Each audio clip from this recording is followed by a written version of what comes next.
Hello everyone and welcome to our special 50th episode. Now this is only the 50th episode. It's only the 50th episode because we haven't actually stuck to a schedule, so we don't actually know how many episodes we get out every year. But 50's actually a lot further than I thought we would get to. I don't even think we got by 2, to be honest.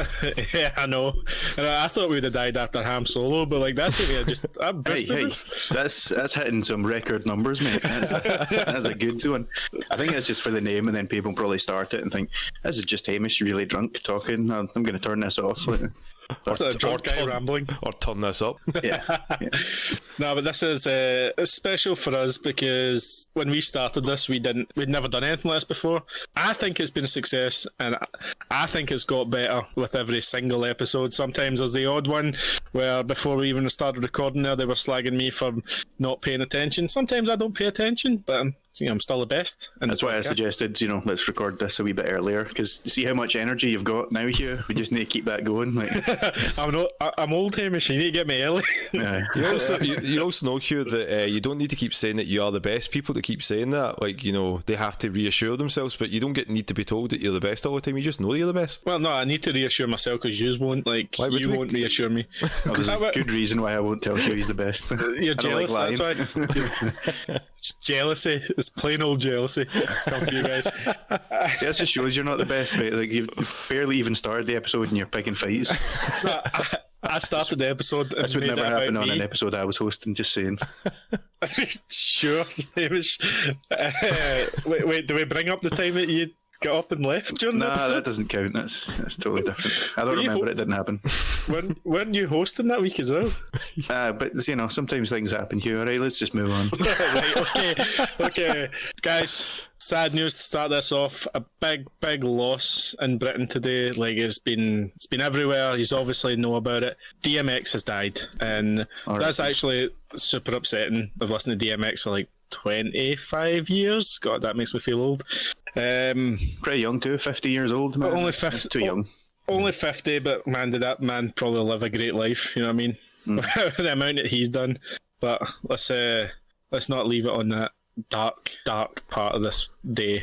Let's move on. Hold on. Like, before you move on, what is your favourite DMX memory, Hugh? It's Rough Riders. Rough Riders? Just all of it. I've got 2 favourite memories of DMX. One is him singing Rudolph the Red-Nosed Reindeer. Have you heard that? No. Oh, it's him going like, Rudolph the Red-Nosed Reindeer, what? It's fucking amazing. And the second one is a video of him being shown what the internet is, and him not knowing what the internet was. Like when? I think it was 2010, 2008. It was like really like in the last 10 years or something. He's like, what's going on? He was like so excited for it. It was so heartwarming. I love the guy. Wait till he found Pornhub, man. He was like, oh my god. Nah, like I obviously it's just his music that was good for me, and obviously Cradle to the Grave. Was he in that as well? Yeah, Jet Li, DMX. Yeah. He did a few acting roles in that as well.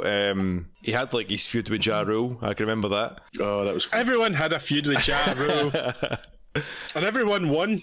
I think a lot of people know what DMX most recently from being in Rick and Morty with X Gonna Give It To You for the workout scene with Summer and Rick. And Deadpool as well. That song was in Deadpool. That song's a classic. X Gonna Give It To You. It was a Fast and the Furious song, wasn't it? I think so. It was probably in one of them at least. It's that kind of song, isn't it? Yeah. That's gonna be a song forever though. It's gonna be popular. Play, like, you're probably going to edit this, Dom. So to play us out, he's decided to play us out. X gonna give it us on the way out, right? X gonna give it us. Is it a Scottish version? You have to rap over it and change it as X gonna give it to us. It's going to give it to us. I'll put in the Rudolph song. What's all about that? We'll do awesome. That. It'll be an early Christmas present for everybody. Come on! Rudolph the red-nosed reindeer had a very shiny nose. And if you ever saw him, you would even say it close. Come on! All of the other reindeer used to laugh and call him names. They never let poor Rudolph join in any reindeer games. Right, cool. Now can I move on, Dom? Are you giving permission to move on now? Of course, mate. It's you're hosting the podcast. Cool. So before we get on to anything we've been doing, thanks Hamish, just want to remind you guys that we do stream on Twitch. Dom streams Monday, Wednesday, and I'm back to streaming Tuesday, Thursday. I'll be picking a new game this weekend because I cheated on my Twitch audience and played ahead in Yakuza, and now I'm like 20 hours ahead, and you know what, no one was keeping up with it anyway. It's too I was going to say, complex. like, people don't know what's going on. Like, you could literally just keep playing that and people will be like, oh, I'm just assuming that's how the game went, you know? I'm actually nearly finished it, so I don't really want to go back on a game I'm nearly done. I want to actually try and find like a 10 hour game to play. I was thinking about Hellblade, to be honest, because I need to get to that before the next one comes out. That is a good game. I'm going to do Tuesday, Thursday. I'm doing 7 till 11. Dom, what time are you doing Monday, Wednesday? I usually do Monday 7 to 10. I'm usually just like the 3 hours, but with the game I'm currently playing at the moment, I've had to extend sometimes just because it's the level progression for it that gets to a part of a story. I've decided anytime that like we're on a good part of the story, I'll wait until like a epilogue part comes up for it, and then I'll just leave it there. It's a very confusing game. You're playing Control, aren't you? I am indeed, but we'll get into that when we're talking about our weeks. Yeah, we are on Twitter at Patches In. We are on Instagram at Patches In Official. I don't know why those are different.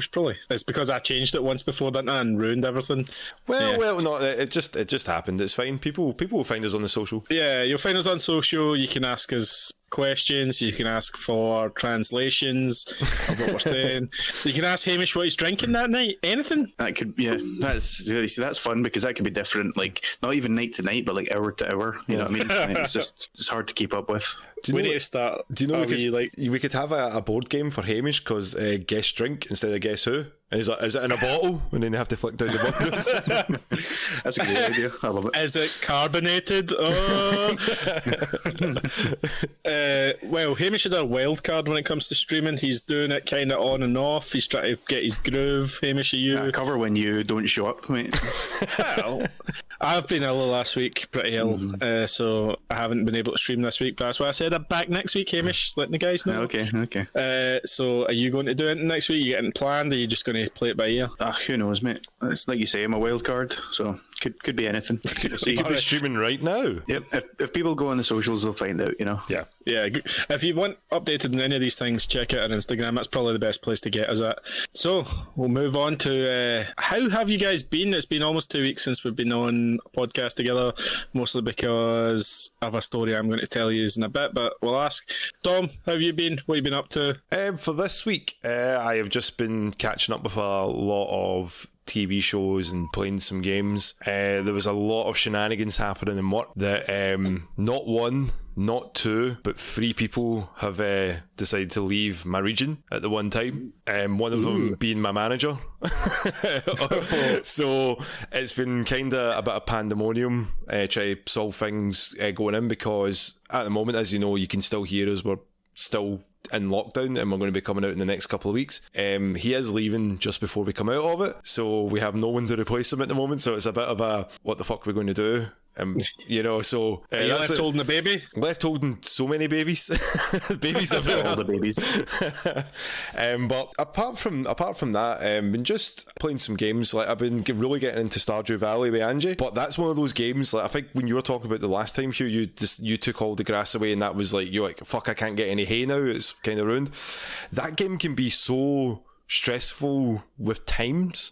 Like, when you're on multiplayer mode, you can't pause the time. So when you like hit escape, your clock stops, and you can sort of like figure out what's going on. Not me. If I hit escape and someone else is in the lobby with us, the time just keeps going, and like 10 minutes go by like in 10 seconds. So you're like, oh fuck, I've got to water my crops. I've got to say hi to the chickens. I've got to go. So you try to get like a routine for it, but at the same time, say hi to the chickens. You need to say hi to the chickens. Maintenance chickens, man. Like, most chickens are fine, just not. You get to name them as well, but I've decided to name them after female singers.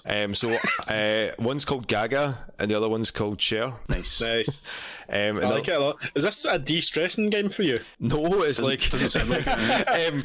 It was at first, but I think it's more that I do need to play it a lot more and get used to it, because I'm only playing it maybe like once a week. And I'm like, I need to, but then like anytime I play it, I have fun for the first hour or so, and then I forget what I'm doing, or I'm supposed to be doing something else, and I'm like, fucking Angie's like, what are you doing? I'm like, I don't know, I'm just running back and forth. Yeah, it's a lot of fun doing that, and yeah, like unfortunately, nothing else has really happened of note recently that I could be like, no stories, nothing that's been like anything weird that's happened, no appliances getting broken by like your old younger brother. Yeah. your wee big brother, as we call him. Lockdown's a story killer, isn't it? They're like, oh, what you been doing? The same as you, been indoors. Fucking waiting on us finishing. But hopefully, like, I've got some time off next week, so I'll go out and do something and explore something, so I have more to say. And it's such a shame because it's the 50th episode, and if I remembered much that I'd done the week before, I'd been like, oh, I have this to say, but that's all gone, because I'm sitting going, how do I do this with a phone? How am I supposed to say? What's this? Stats? Pie charts? Nah, fuck it. Sounds like fandom. Oh, it's not. All right. Is that you, Dom? You finished? Finished for the week, yeah. Finished for the week. Hamish, what have you done? You drilled through your hands? Have you got drunk and done anything ridiculous? No, I mean, I've been plenty drunk and all that. I lost I don't remember much of like 2 or 3 days. I was round at my friend Sinead's house because we got like an extended household before anyone tries to grasp me in. Hugh. Yeah, Hugh, you snitch. You get narc written all over you. Only if it bothers you. Like, I just want to annoy you in some way. But she got like Mario Kart, so we were playing like a wee few games of that, and I brought round my Oculus because she wanted to see the VR. All right. So she was trying that out. She ended up getting one herself because she enjoyed it that much. I noticed recently though, like they've just out of nowhere, there's been an update on that. You don't even need the controllers anymore, like because it's got a pass through and it can see, it's got like a wee camera on the front of it and knows where your hands are, and so you can make gestures with your hands to go through games and stuff like that. It's quite cool. That's really cool, actually. Yeah, it's like full 5-digit recognition and stuff like that. You know what I mean? So it's quite clever. Yeah. I didn't know anything about it. Has the upgrade came through for the frame rate yet? Is it 90 hertz, 120 hertz, or something like that? I couldn't tell you, man. I really don't notice these kind of things. It just goes in blurry for me anyway. This is a podcast with a finger on the pulse. We know what's going on at all times. Nah, but I'm looking to get an Oculus as well. I'm just waiting to pay off the rest of the tech I don't use first. So from what I've just checked there, it's 1st of April to the 30th of June. They're rolling out the high refresh rate for it as well. Nice. Okay. That Oculus Quest is a good investment, man, because it's better than PSVR. Yeah, oh yeah, definitely. I mean, as much as I loved my PSVR, from what I've seen of the Quest 2, like, it's night and day. That's why I'm really hoping this new VR that's coming out for the PlayStation will be similar to that, yeah. Or if not better, if they can do maybe, I don't know what they could possibly do. They'll be like, oh my god, this is just unbelievable. Yeah, even if it is just the same, like even just see the wireless makes such a difference. It's not a hassle to set up. It's just put it on your head and then you're good to go. That's literally it. Yeah, man. So you try to set up that PSVR. I think you could probably clip out the 50 episodes we've done, probably 30 of them, when I'm like, yeah, I want to play PSVR, but it's such a pain in the ass to set up.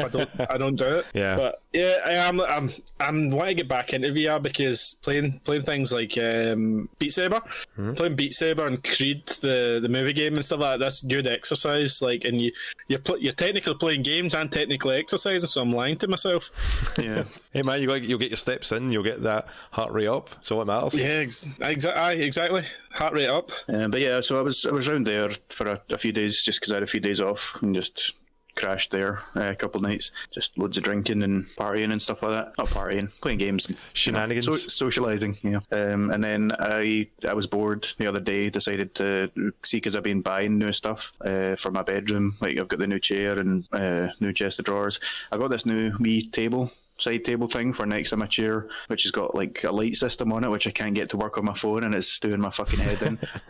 But I mainly got it for the top of it's like a wireless charger, so you can just set your phone on it and it'll charge your phone, which is quite handy. Is that from IKEA as well? No, it was just Argos. It was. Good for that as well. I remember you were telling us, like, I think last week, like, you were trying to, it's like, oh, hold on guys, I'm just setting up my system on my lights on the Wi-Fi, and I'm like, what the fuck's he talking about? It's the same kind of idea, the LEDs I've got for my TV, you can kind of control what they do from an app. Yeah, well, that's the idea, if it actually works, but it's just trying to get it to work, because there's a button on the actual thing, so you don't need the app. You can do everything, but yeah, the app's better. Yeah, it's more convenient than that. But yeah, I decided, I'm getting all this new stuff, so I'm going to decorate. I can't remember the last time you guys were in my bedroom, but hey, basically the walls were all like black because I was, pure emo, obviously, and I decided it's time to finally get out my emo phase, so I've painted over them kind of light grey colour. Just that must have been fun painting over black. Aye, took a couple of coats, yeah. 1 coat, 2 coat, 3 coat, 4 coat. Are you actually going to finish decorating your room for like the first time in 17 years? That's pretty much done. I mean, I'm always wanting to do stuff to it, but I mean, that painting only took. Well, I was working during the days, so only like 2 evenings to do the whole thing. So, and then obviously it's been nice. So, been going out for walks and stuff like that as well, getting some sun while we can. It's still fucking cold because it's Scotland, but at least the sun is out. Mate, it's so cold. Like I went out for a walk today, and I went out with just a t-shirt at first, and I was like, that'll be fine. And then get out, and the wind hit me. I was like, oh no, I need to go back in, get a jacket. I was very close to making the same mistake. I was like, nah, I'm gonna need a hoodie. The sun's out, but the guns are staying in. Yeah, the guns need to stay undercover for now. Yeah, concealed weapons. But I mean, that's pretty much what I've been up to in the past week or so. Yeah. So Hugh, you look like you're just like chomping at the bit to tell us what happened to you. You look so excited. You're literally just like, you stop shaking in the chair. Tell us what's going on. This better be good, Hugh. 50th episode. You better have done something fucking amazing. I climbed a mountain. That's pretty fucking good, isn't it? Goats do that every day, mate. Next. Goats mean the greatest of all time. Me? Nah, like goats, like meh. Well, is that a sheep? Goats are. Well, mate, I'd goats make that noise too, Dom. I don't care about goats, but I climbed the mountain. Hold on, right? I need to educate Dom in the way of the goat. Any goat will baa like that. That's just how it's done there. I don't know how far away they are from sheep, but they're pretty close. And Hamish, they sound the same. Hamish, you got to be kidding me. Sorry, anyway. So, yeah, that's not a very exciting week here. So. I climbed the mountain, right? Okay, if you've ever met, spoke, or seen me, you know I'm not the type of guy to climb mountains out of my own free will. I was kind of not roped into it, but I agreed to do it. When I was, I thought it was months away, weeks away. I was like, yeah, I'll climb it, whatever. I'll come with you that day. And then I'll come up with an excuse beforehand. That's plenty of time to come up with a reason not to go. No, I kind of didn't think about it. You know how when you kind of go, yeah, whatever, man, I'll do it. And you kind of put it off. And then like the closer it came, I was like, shit, that's a real mountain. like that's not just a small hill. It's not just like a long walk. It's a mountain. It's straight up. What was it? What was the elevation? Yeah, what did you climb? What was the name of it? Ben Lomond. So Ben Lomond's not a massive mountain. It's definitely not. But like, and it is definitely beginner friendly. But it's still fucking exhausting when you are as unfit as I. Well, I am not unfit because I do work out. This is going to sound so weird, but I'm really heavy, so like it is still really hard. Like you lack stamina. You got strength, but you lack stamina. You lack that lickety speed. Sorry, I've been watching Rocky, so I need to lose a few more kilos before it becomes comfortable to walk 3 kilometers up the way. so I've just had a wee look. That's at the highest point. Did you go all the way up to the top? Yeah, I went to the summit. Yeah, so that's 974 meters. Yeah, like, and it was like. You don't just walk straight up. There's like Ben Lomond's got quite a nice tourist path where it's steep hill, plateau, steep hill, plateau, steep hill. But like it was just, I got to the top. It took me around 2 hours and a bit, which is normal time. I was quite fucked. I was like, oh, that's pretty tiring. Nice views, man. Like sometimes you don't realise where we live, man. Like Loch Lomond is beautiful. Like that whole area, and we had like an amazing day for it. There was not a cloud in the sky. I have a video at the top of Loch Lomond where you can see like for miles around. And you can see all these mountains, and it's like something like a painting. It's so beautiful, but I couldn't quite feel good about it because my legs and feet were absolutely killing me. See, I was excited when you said you'd done it, and then I noticed I was at work at the time, and then I saw like that you'd sent images into the group chat, and I was like, oh, this is going to be lovely. It's such a nice day. And then it was just like your heart rate and shit, and I'm like, right, show me a picture from the actual fucking top of the mountain, Jesus. Mate, I was so obsessed with like my heart rate that day because like I wasn't feeling like I was like running or anything like that. I was just walking, but my heart rate was like I was fucking sprinting. And it's mostly because you're going uphill, obviously. Like, I handled the going uphill fine, but like the people I went with my brother, who has lost a ton of weight, and he's running, and he's super fit right now. Well, he's a lot fitter than me, and he's enjoying this stuff. And I went with my friend, who is a former Marine. He's Grant. You guys know him. Yeah. He's the fittest guy. He loves that shit. That's what he lives for. Which is probably a mistake on my part because they then set the pace. Yes. Like, so Which one was it that actually wanted to do it? Was it Grant's idea or was it Jason's? Or it was Grant's idea, and Jason just decided he wanted to come with us, which, you know, it's fine. He likes the outdoors now. So we get to the top of the mountain. I'm tired. Great view. I have my lunch, which made me feel sick because I'm so tired, and I run out of fucking water as well. And it's hot this day. It's like 20 degrees, and I burn straight away. Like, and I'm burning coming down this hill, coming down the mountain. Grant said we'll do this other way. It's called Ptarmigan Ridge, and I was like, all right, okay, whatever. Whatever's best. You know, the best way to go. He decided to pick the hard way down. but it's down. Can't be that hard. No, it still is. It's still very hard. Mostly because it's steep down.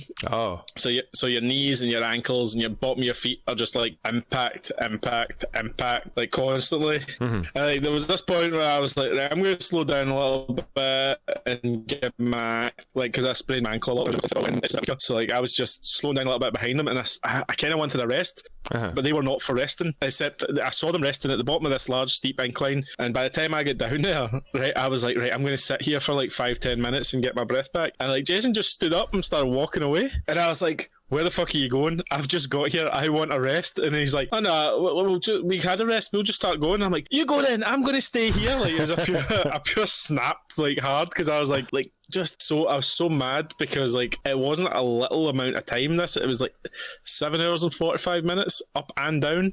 If you know what I mean, like with obviously the break in between. So like see by the time I got halfway down, I just really wanted it to be finished. And then but like the whole way down was just steep incline, and like my legs, my ankles, my fucking feet were just so painful. Did it feel like it took longer to get down than it was going up? Yeah. I'd rather go up than go down, to be honest. Like that might be just because of the way I'm built, and the impact coming down was a lot worse than climbing up. Do you think if you went down the easier way that you would have probably, it wouldn't have been as bad? Yeah, definitely. Yeah, the steep incline was a lot harder. How long did you say? About 7.5 hours or something? So yeah, like that includes time getting to the car and take my bag off and then turning off my tracker and stuff like that. So like, you know, No. Goats could have done it in 5, just saying.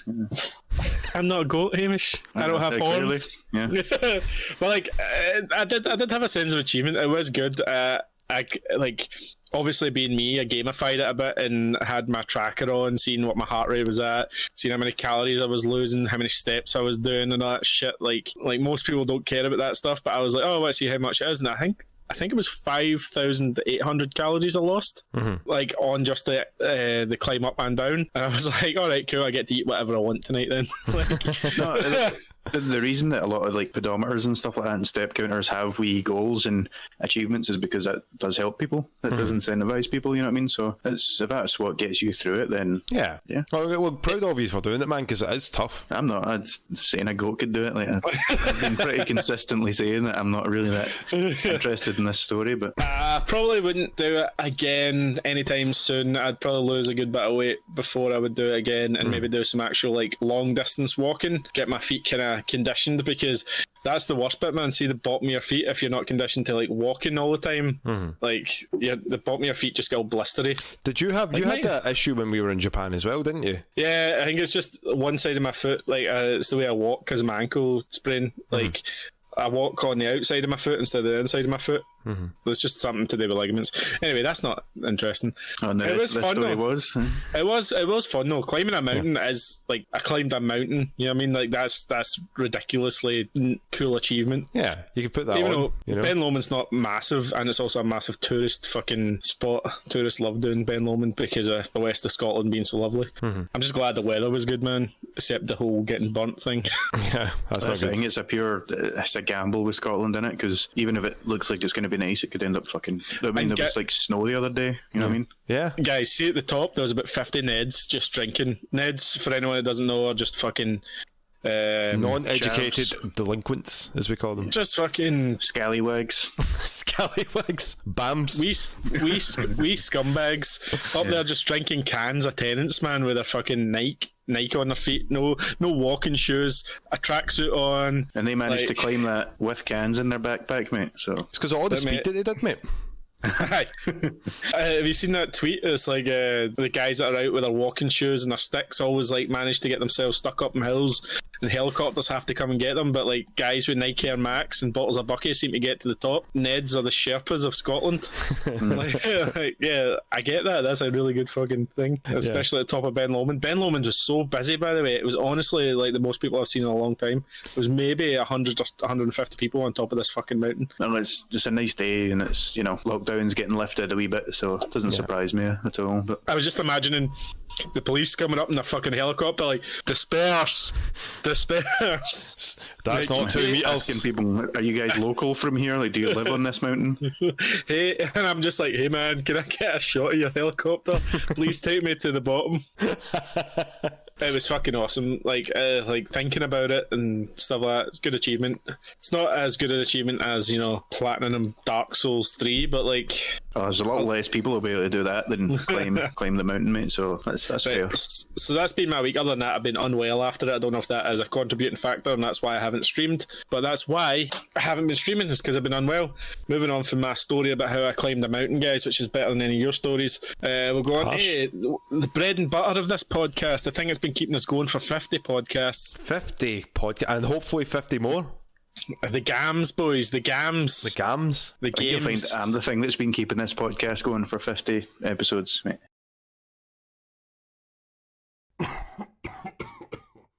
No? 49 and a half, Hamish.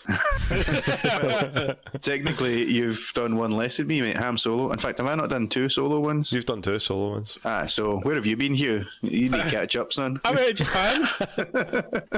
Oh, this again. Where were we for your second one? I don't know. I can't even remember. Mate, I don't even remember doing the podcast. Never mind where the hell you guys were. Right, okay. Anyway, okay. We're going to talk about games because, you know, it's a gaming podcast. Right, Hamish, what games have you been playing? See if you say none, I swear to God. Well, no, I actually gave, just the other day, when I was able to finally get it working, I gave Outriders a shot because, you know, co-op game, and I thought that might be something fun that we can stream, but if I'm going to go on and stream that, I don't want to look shit, so I want to try it out first, see what it's like. I ended up playing it for just a wee while, and then the server went down because there's been a lot of problems with that, Dom informed me. But so I was like, fuck this, I'm not going through all of that again. So it was like a day or so later, I was like, right, you know what, I'll give it another bash, see how it goes, and it was fine. I got to the point where you get to choose like a role and stuff like that, but I was literally just like doing the tutorial bits, and it's basically just a cover shooter. You know, it's like Destiny or something like that. And I was just getting told like, oh, you can go into cover, press it, and I was like, I know immediately like how the fuck to play this game. I have played this game 30-40 times. Like, you don't need to tell me this shit at all. Let me skip this crap because it's just one of those games, you know what I mean? And I wasn't even that interested in the story. I was just like, oh, fuck's sake, skip, right? Bad guy, shoot them. Okay, I get it. If I was gonna if I was enjoying it and I'm thinking I'm gonna properly play it, then I might go back, start again, and actually watch the story and stuff like that. But for the most part, I was just like, okay, generic bad people, obvious twist coming, you know. It's alright, I mean, it's quite smooth and it looks lovely, looks really nice, plays really well on the Series X. And it's one of those games I'd probably not play alone, but if you had a squad of people, then yeah, I'd be into it, I'd be playing it, but it's not really anything special to write home about, in my opinion. I played a wee bit of it, and when the issues were happening, I was like, I kind of dropped it quite quickly, if I'm going to be honest. I've seen a lot of people having the same issues as yourself, man, with the connection, so don't want to be quoting like dead game at the moment, because it does have potential. It does have that Destiny vibe, I would say. But yeah, it did feel very Destiny-ish. Yeah, and then I was like, nah, I don't have time to have a Destiny kind of game to play. I mean, that's the thing. I don't love those types of games, so I don't want to waste my time playing those types of games. Do you think it's one of those games that you need to wait till the first patch or expansion before it really hits its stride? Like now, Destiny, like vanilla Destiny, was disappointing for a lot of people, and then like the expansions came out and actually made it the game that they wanted to play. Yeah, because I think this is one of those games. Yeah, I wouldn't even really say that, because I think that if you do really enjoy these types of games, then from what I've seen so far, you will enjoy it. You know what I mean? But it's just you just need to really like those types of games. You know what I mean? Yeah, I think so. And it's difficult to sort of suggest it to people, but yeah, look, give it time. If you're on Xbox, it is on the Game Pass. So Yeah, it's better than paying £50 for a game. I don't know. Let's big up Xbox Game Pass again. Oh, we've never ever mentioned that before, you know. Do you know, Hugh, do you want to know something? I've actually cancelled my Xbox Game Pass. Why? Like, because Jason's got his, so I don't need to worry about it. I thought you were saying because I've got one and we game share. No? Does that work? I don't know if that works for it, but I did. Like, it's just that my year had came up, and I got a 3 months extension from through Samsung themselves. They gave us like one for like just for poops and giggles, I think. But then I think that's me now just back down to Xbox Live. And if not, if that means that my Xbox Gold status is gone, that's the first time in 14 years that I've not had my Xbox Live account on. Fuck. Well, I was like, Fucking hell. if you've got your console set up as Hugh's home one and Hugh has Game Pass, then you'll be fine. Yeah, if that's You the case, just then I need can the sort one. it. So Yeah, but it's running out in the next couple of weeks, so I was like, cool. Like, that's why I was like, I really wanted to play it before I don't have a chance to play it. But yeah, like I would think it would be a good shout just to see once updates come through. I would give it another go. I think it would be great just to play on twitch.tv/patches gaming as well. Yeah, with three of us could play it because I've yet to try it because I'm trying concentrating the two games I'm playing. So like I was like, no, not starting anything new until I finish these. So like I saw it and I was like, you know what, that could be something we could all play together. And I say that quite a lot and never get around to actually doing it. But that's definitely how I feel. Like I wouldn't have paid for it, I don't think. But obviously very happy that it's on Game Pass. And if the three of us were to jump on, then definitely give it a shot. A bit of streaming. It's done to death, that kind of style of game. But it's fun when you're playing with people. You can make anything kind of fun. You know what I mean? Yeah, exactly. Yeah, exactly. Was there anything else you played, man? Apart from like I was saying around at Sinead's, a wee bit on the Oculus and a wee bit on the bit of Mario Switch. Kart, slaying at that obviously. Who's your main? I went Shy Guy. Yeah, I'm always Shy Guy because he's awesome.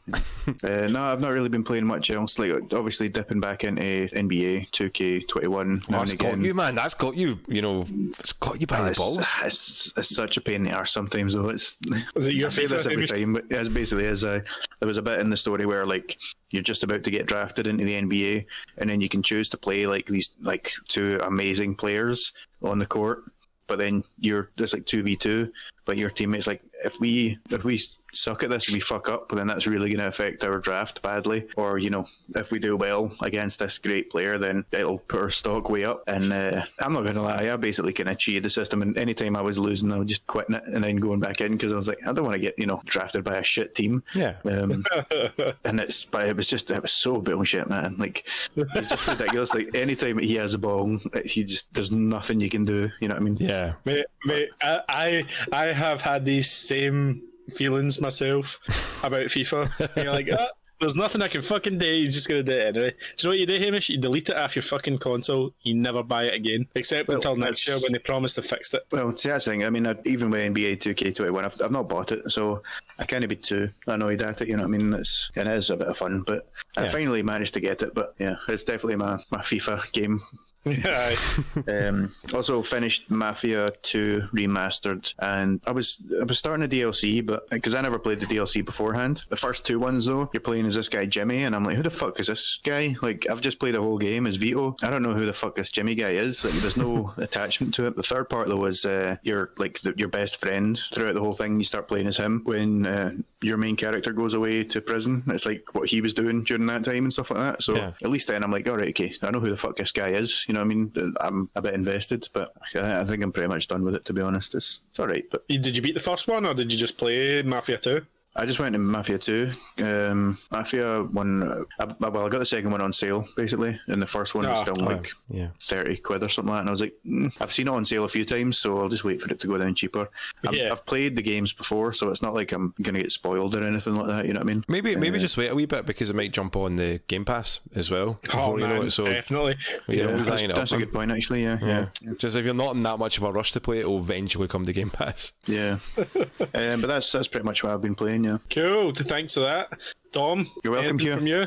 From me, man, like I've been. Sorry, I didn't expect that. You're welcome. to be so fucking angry. Well, no, I was sincere, mate. You thanked me, so I said, "You're welcome." I'm very polite. It came off because like, "You're welcome." Well, he's You're fucking welcome. You're welcome, Hugh. You're welcome. You're welcome. Crazy eyes on. We over here, mate. You're welcome. Dom, what have you been playing, mate? I have been playing God. With yourself? No, I was given an avocado plant from Angie, and I've been playing that game of making sure to keep this thing alive. Are they quite difficult to? They're quite difficult to like grow out at first, from what I've heard. But Angie did a really good job having it actually sprout out first. So I've just got it like on the kitchen windowsill, sitting there getting all those rays of sun. So I'm like, yeah, I'm a plant owner now. That's a test, Dom. That's a test. That's a. Can you nurture this? Yeah. Yeah, like maybe pitters of tiny Donahue's, like 40 or 50 of them. No, definitely not, man. Definitely not. I can assure you that. You many patchlings, mate. Patchlings. Oh my god! Stop, that's her name for us, our fan base. How dare? The Patchlings. I like that. Yeah, exactly. They surely they would be fans of their own father's podcast. They fucking better be. Not for you, but for for us. We need the vote. We need the downloads, don't we? And just imagine that. Like, okay, like I'll read you a bedtime story as long as you make sure to download the most recent episode. We're on Apple Podcast, Google Podcast. For fuck's sake, Dad, shut up! Stop trying to show. So, Dom, how have you been gamifying this? Have you been setting yourself targets, goals? What's the boss level like? The boss level is like just making sure that everything goes okay. That again, I'm not much of a gardener, if I'm going to be honest, guys.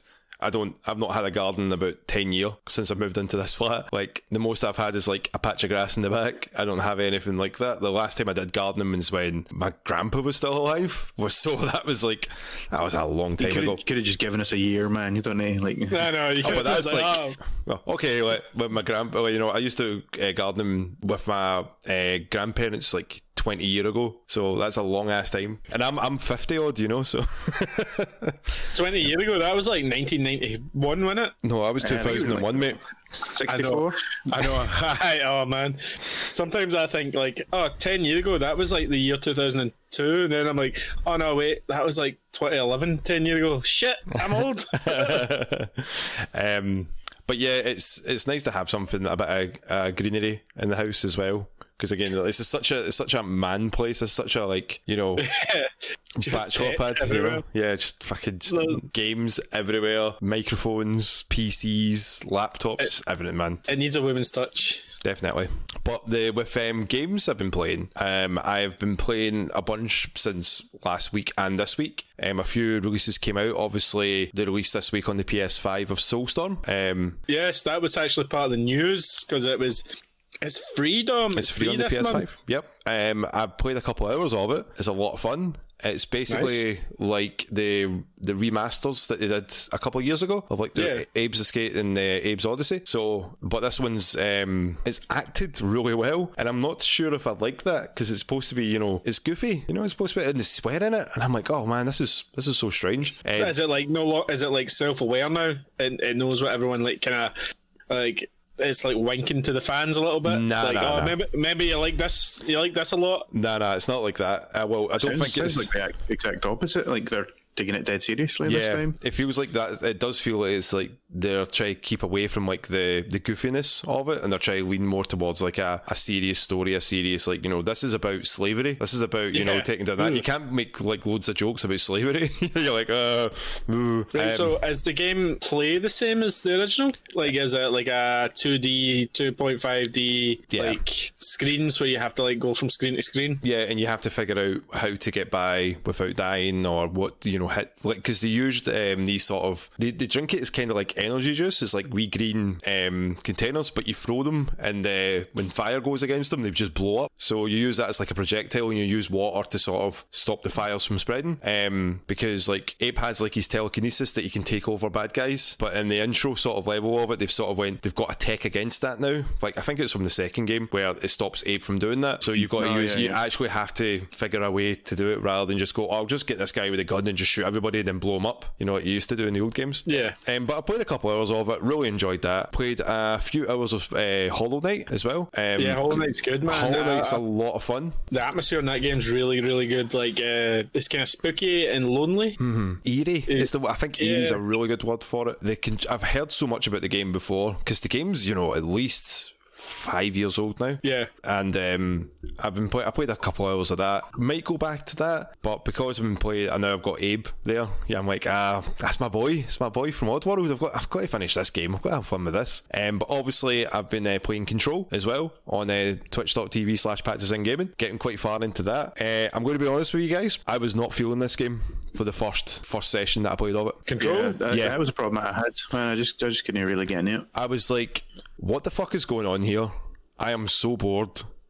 This character Jessie, I just do not. Something's not right about her. But the more I played it, the more I was like, all right, okay, she's looking for a brother. Awesome. So we've got a bit of a story going on here. And the more that you played it, the more you sort of realised that this is like a Twin Peaks, Alan Wake kind of.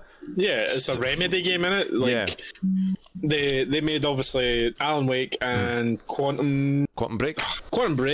So, like, I think it plays a lot like Quantum Break, and the story's a lot like Alan Wake, if you know what I mean. Like, it's a mixture on both. It's a crazy looking game, and it's strange to play it as a stream, I think, as well, because I'm just playing the main story, and I'm like, do you know what, if I really enjoy the main story from this, I'll probably go back and play the side quests, because there's a lot of side quests I'm like, oh, that'll be a lot of fun, because it's all about, it's basically, they've got like their own sort of foundation, the Federation Bureau of Control, which is basically like anything that's supernatural or can't be explained by like scientists. But when Angie was doing a deep dive on it, she brought up the whole SCP Foundation, which is all like that. She was sending me links of all the videos of like, this is kind of based, this game's got some stories that's based on this.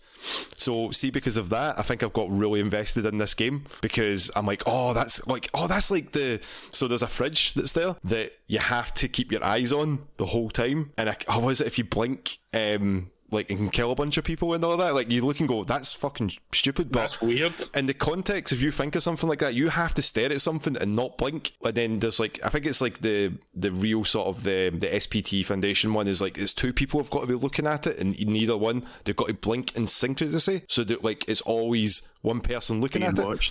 Yeah. So there's a part there's a lot of weird stuff in that though. Like, see the stuff on the TV that you were watching. Like, it's like really strange. Like, there's a phone that you have to pick up that's got no dial, it's just a big button, and you speak to the guy, the former director who you found dead with the gun that you picked up, and it's like, what the fuck is so again, as I said, it's one of those games that felt like it took forever to actually get into, but see, once you're into it, it's a lot of fun.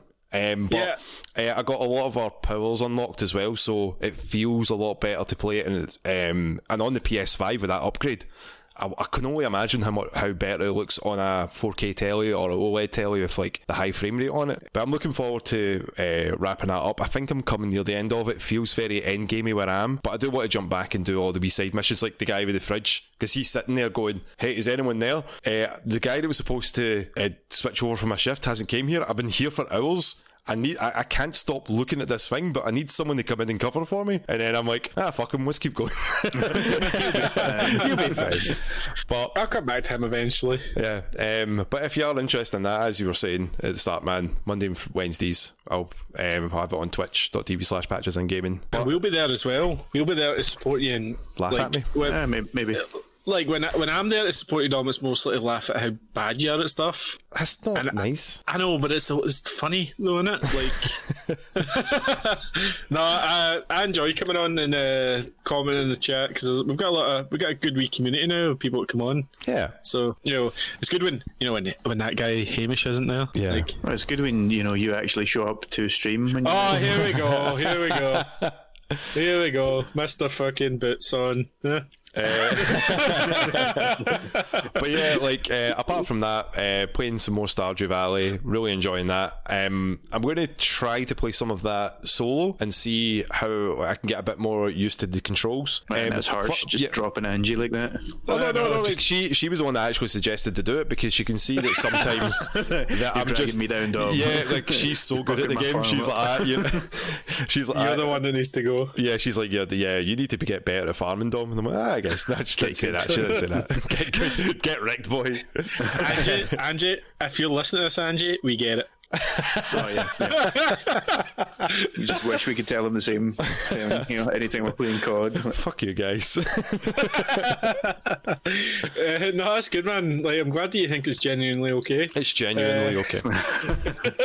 But I'm having fun with that, but I'll probably play a wee bit more of that offline. And I'm trying to think if there was any other big games that I played and that I really enjoyed. I know that I was going to try to get back into Streets of Rage 4, and then funnily enough, news dropped about that, but I'm sure you've got a link for that as well, Hugh. So yeah, I've got it here. So I'm going to wait until that DLC comes out before start playing that, and then but I've also had this is going to sound bad, I've also had a hankering to play Undertale again.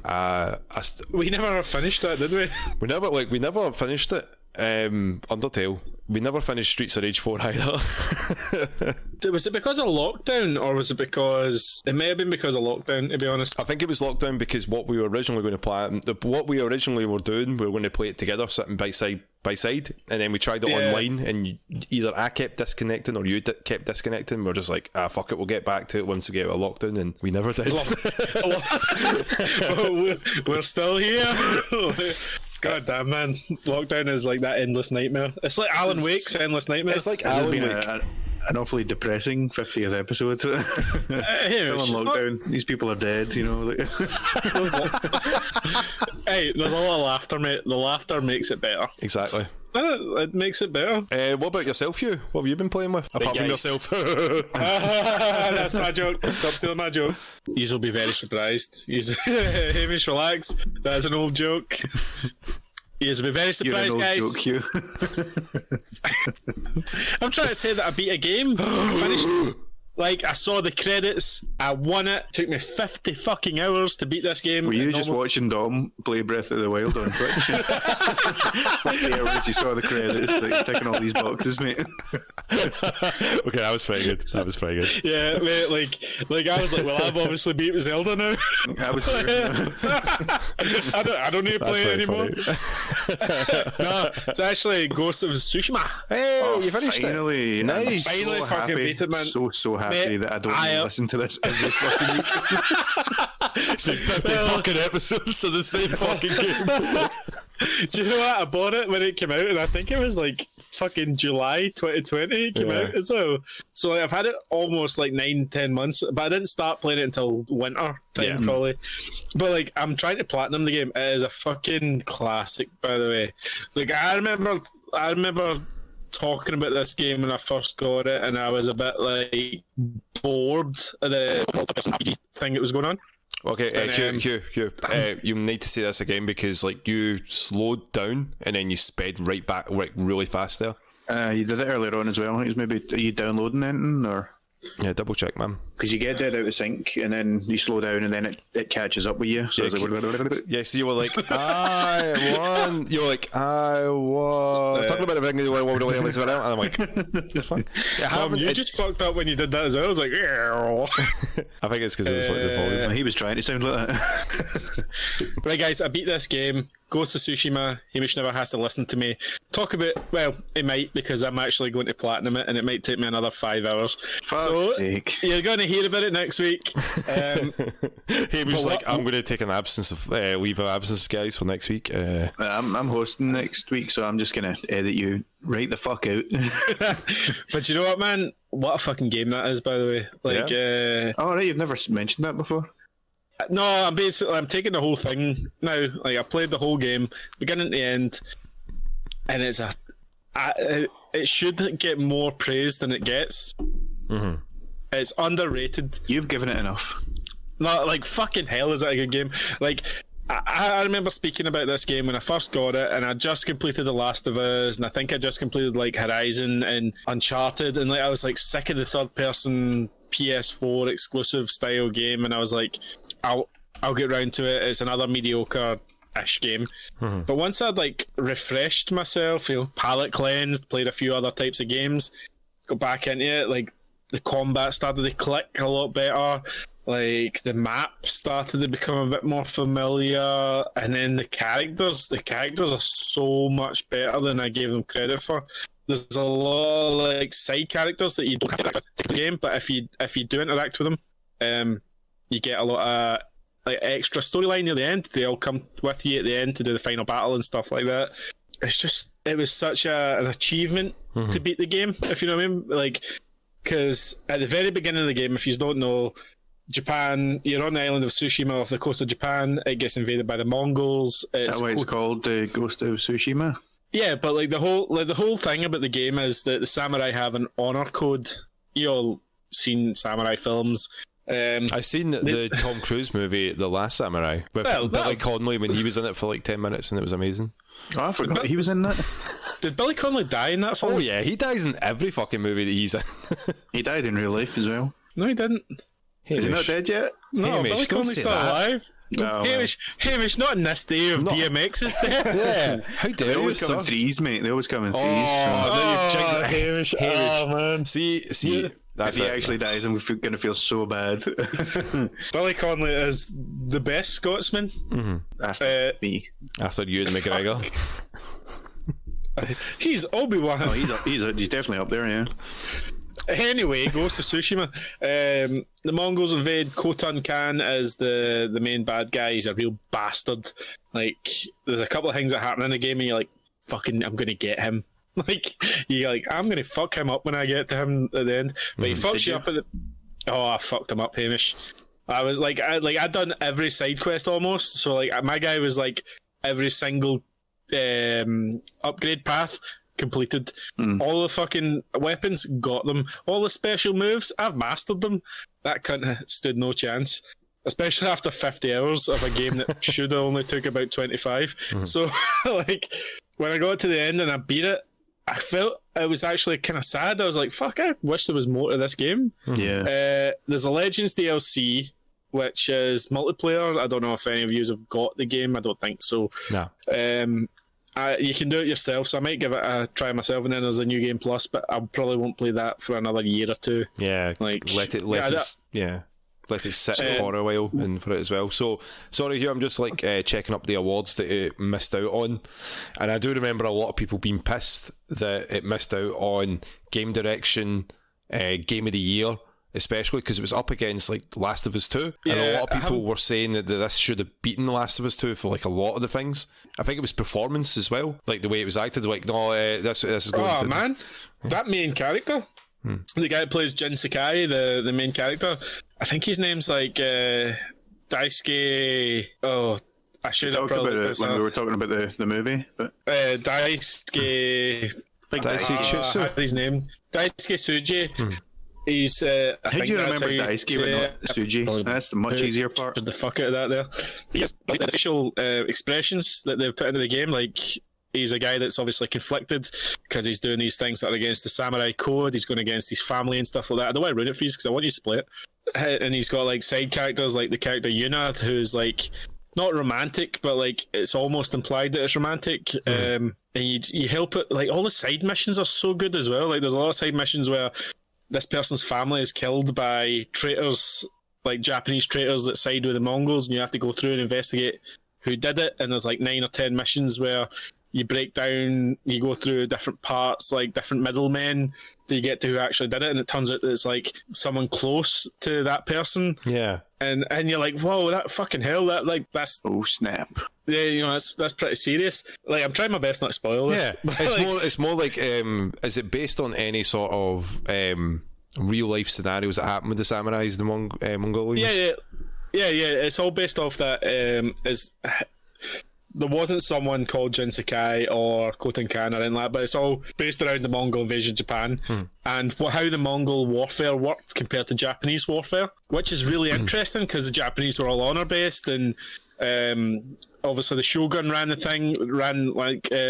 areas, and there was the Mongols had their Khans who were they studied war and how to beat you at your own game, and they did it with the samurai really easily because the samurai were really predictable because they had a straightforward way of fighting because they wouldn't deviate from it. They would just stay in the path, the way of the samurai, basically. Yeah, they wouldn't be dishonourable. They wouldn't sneak up on you and stab you in the back. Yeah. They'd fight you face to face, which to them is honourable, but the Mongols used that against them, and if they came to them to fight them face to face, they'd set them in fire instead of fighting them and stuff like that. It was sneaky tactics. It was super interesting. And you can see the growth of the character Jin Sakai coming for this super honourable samurai to realising that he needs to change his tactics to actually save his people. Mm-hmm. And I really enjoyed it. I know a lot of people found it a bit preachy with that, but the choice, there was obviously choices during the game that made a difference, and you were actually oh shit, if I make this choice I no longer can be comfortable with this character, I have to go this path. Mm-hmm. And it all worked out in the end, and I was happy with what I did, and God, I wish I could play a game like that all the time. You definitely need to play it, guys. I don't want to ruin it for you, Hugh, but combat, they weren't actually all that honourable, the samurai. No, I know, it's all part of the act in it. It's all part of the how they've written their history and all that. Yeah, it's the same as every fucking history in it. It's written by the guys who actually won the fight. There's also going to be massive differences because it's not like there was only 3 samurai. You know what I mean? So there's it's all embellished as well. Everyone's The point is, the story was, I think, really well written by a Western developer, a Japanese source. Mm-hmm. The combat was challenging. It was really challenging. It had loads of cool ways to do stuff. It had stealth. You could stealth your way through things with smoke bombs and distraction tactics and assassinations, or you could just fucking walk straight up to the base, press up on the D-pad, and ask them to come out and go one-on-one with you. Standoff, you come out and fight me, and you'd slash 4 of them down. 1v1 me, bro. Yeah, exactly. So you had your I was obviously just run in and fucking blow everything up. That was my tactics. That's my tactics with everything. You're not the most stealthy guy ever met. No. Is this a type of game that you wish that you would, if you could, with any sort of game, come at it for the first time ever? Would you think this is another game you would wish that you could just replay again? With a first time experience? Yeah, because the first time I played it, I was so down on it because of what I was playing at the time, and I was whatever, I threw it away. I didn't realise at the time the gem I had in my hand. Mm-hmm. So I would want that experience again. That's the kind of thing I'm looking for when I'm playing games. I want something that I'm all right, I can't stop playing this. Yeah, that's how I felt. If you want, me and Dom can take turns hitting you over the head until you forget it. We'll get there eventually. May need to learn how to play a game console again, but no, my head's sore, mate. My head's so my head's so thick, my skull's so thick. You need to get fucking massive metal baseball bats. We need 4x8s instead of 2x4s. Aye, but see, because I'm playing this on the PS5, I picked up again on the PS5 about 10 hours in, and it's up at 60 frames, and that's what this game needed. Mm-hmm. That smooth animation, the attacks, it's all a lot of counter based stuff and movement based. So 60 frames precision. Yeah, it's obviously a lot better. And then the cinematic angles it takes a lot of the time when it comes to dueling Ronin and stuff like that. It was a game that was well too good for the PS4, and I'm hoping they make a sequel to it, Sucker Punch. I hope they're not going, let's make Infamous 5 or whatever they're making. Let's make Ghost of Tsushima 2. Infamous. Don't want to Hamish, that'll be what it's called. Oh, Hamish, you've named it. How dare you, sir? From what I heard, that they were trying to reboot Sly Cooper again, so maybe they're focusing on that. I thought Sony bought that and gave it to another studio. No, Sony. I'm sure Sony bought it so then they could do it again. I don't know. You know, they just buy everything. These companies now. These companies. But I'm going to platinum it. I don't have much time left with it. I'm going to move on to something else on the PlayStation. I'm not sure. I'll probably announce it on our Instagram. But other than that, I cheated on my Twitch audience and played Yakuza without them. Hold on. Just before you move off of Ghost of Tsushima, and I really already regret asking this because I've heard so much about it already. But what do you have left to platinum if you've done so much stuff in it? There's a few Mongol bases left to clear. I think there's like 3. Right. So it's just an area. Like it's I'm just trying to get a time frame on like the last time I need to hear about this fucking game. And then there's a few like odd collectibles I need to get here and there. I think that's it. Like I think I've got like 4 trophies left to get, and then I unlock the platinum. So when I do it, I'll announce it on the Instagram, and we can all give them a big cheer. Yeah. Hamish, stop downplaying my skills. I was actually thinking about playing Crash 4 next on the PS5. I know I bought a PS5 to play PS4 games. Fucking hell. Like, but these games play better on the PS5. So I think Crash 4 will be the next game I try and complete on the PS5. That game's frustrating, man. Like, well, Crash Bandicoot in general is so frustrating. Crash Bandicoot 4 is really good, man. Like, if you've not played it, you should definitely give it a try. But I've been playing Yakuza. Like a Dragon. I'm 40 hours into it now, when I was only about 20 hours into it when I was streaming. I got to a point when I was streaming where there was no interesting content left to show. I had to like bump ahead a little bit to get Pretty sure when you started there was no interesting content. Boo, Hamish. Boo. Yakuza is awesome, mate. Like, this game is awesome in a different way than Ghost of Tsushima. It takes itself, like, it's just a massive joke until it gets to like certain missions and it's like super serious. Everybody's like upset. They're like at the camera. It's like, oh, this political intrigue game is going on with all these chess moves, like 4D chess and stuff. You're like, man, I don't understand what's going on. Let me just get back into these battles. Like, now Namba's back, Dom. Oh, they come back. Yay! He came back. I'm at a point now where I'm near the end game, so it's like ramping up story wise. There's a lot of like different dungeons. It's obviously a dungeon crawler game, so like there's a lot of dungeons to beat. I went to Sotenbori, which is in Osaka, which is based on Dotonbori, where I got engaged. Oh, so I was like walking around going, I was there. I was on that. I ate at that place. Had to throw that in, didn't you? Yeah, did I? And Dom. Sorry, ladies, he's taken. I don't want to spoil this. Off the market. I'm going to Kamurocho soon. And do you know who I fight in Kamurocho? I thought you meant in real life for a second there, and I was like, who are you fighting in Kamurocho? This. I'm fighting Kiryu Kazuma. What, Kiryu's in the game? Kiryu's in the game, mate. Oh, okay.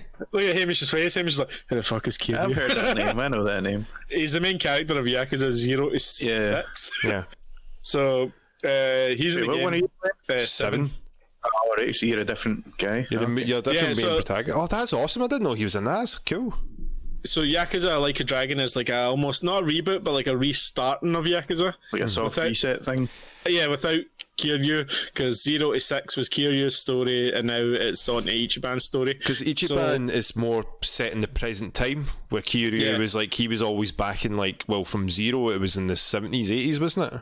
It was 88. Yeah. It was the year we, well, I was born. It's risky when games do that kind of thing, though, because it's like, if you just beat him down, it's like, oh, well, that well-established character, he's fucking nothing now, you know what I mean? But you obviously need to beat him because you're the main character. You've got to think that it's like 40 years later, technically, from the game that you played. You're like, you're going to get your ass handed to you by a 60-year-old guy. So you're beating up an old man, Hugh. Is that basically your plans? Mate, this old man's ripped to shreds, man. Do you know this? Do you know, Hamish, what this man can do? He can take off a shirt and a suit at one stroke like that. No, that is impressive. Mate, anytime shit goes down, that man just rips off his top. He's like fucking let's go. You see his clothing bill, man. He's like, Nani? see when you know a boss fight's coming is when your character rips his shirt off. He's like, and you're like, oh no, boss fight's coming. No, Yakuza 7 is awesome. Again, I've still got my issues with the battle system. It's really shallow. Like, it's not as deep as other RPGs. The thing that saves this game for being boring, though, is the story, the side missions, the detail in the world. Like all of those things push this game up to being like I don't want to say a number, like 8 but like it's like a solid fucking game that I enjoy playing. Like I've already started this, so I wanted to like keep going. Pure. But Pure. You need to start up from what you were given the rating of the game. I enjoy. You went. what is going on? You started sounding so slow, then you sped up like fuck. So I don't want to put a number on how good this game is, because I think that different parts of it are better than others. Obviously, I've just told you that the story's great, side missions are amazing because they're all fucking super interesting with weird characters and weird situations. There's like all the side stuff. Imagine what's going on again, mate. It's doing again. My PC changes speed when I do that as well. I can hear the fan. Like, I don't want to give this game a score because I don't think the score really represents what each part of this game brings. So like the story, the side missions, the characters, the detail in the worlds, and the maps are like top level stuff that you would see in like GTA. The attention to detail in this game is ridiculous. The battle system gets a bit boring though. Like that's where it's a bit shallow. But I think you can, especially with the auto battler, you can get through that, unless that's the only reason you play these type of games. Like some people want it for just that battling gameplay, but like the other There's an auto battler in that, and we have to watch you battle all the time. Why are you not putting that on? Let's get back to boring shit. Sometimes the auto battler doesn't pick exactly what the good tactics that you need. Like it doesn't use like status effects or anything like that you want to use. But like the beat 'em up stuff for the other Yakuza's got really boring at times because you're just tapping square, just tapping triangle. You get that like heat move that would finish off a guy. But I know that most people that play Yakuza are playing it for how mental the story gets sometimes and how crazy the acting is. I mean, Yeah. I don't think it gets said enough that the voice actors in this game, the English voice actors, do a fucking brilliant job. Like, compared to other Japanese localized games, these guys are giving it everything, and I think it's one of the only Yakuza games I'll play with like an English cast. Mm-hmm. But I'm almost at the end game of that as well, so I don't think I'll play another Yakuza game after for another like wee while, because you want to cleanse that palette, get back into Yakuza 0, then 1, then 2, then 3, then 4, then 5, then 6. Hamish, you doing that with me? We're playing 0 to 6. I mean, I've completed them, so. They're on Game Pass, man. Like, Yeah, I don't get past.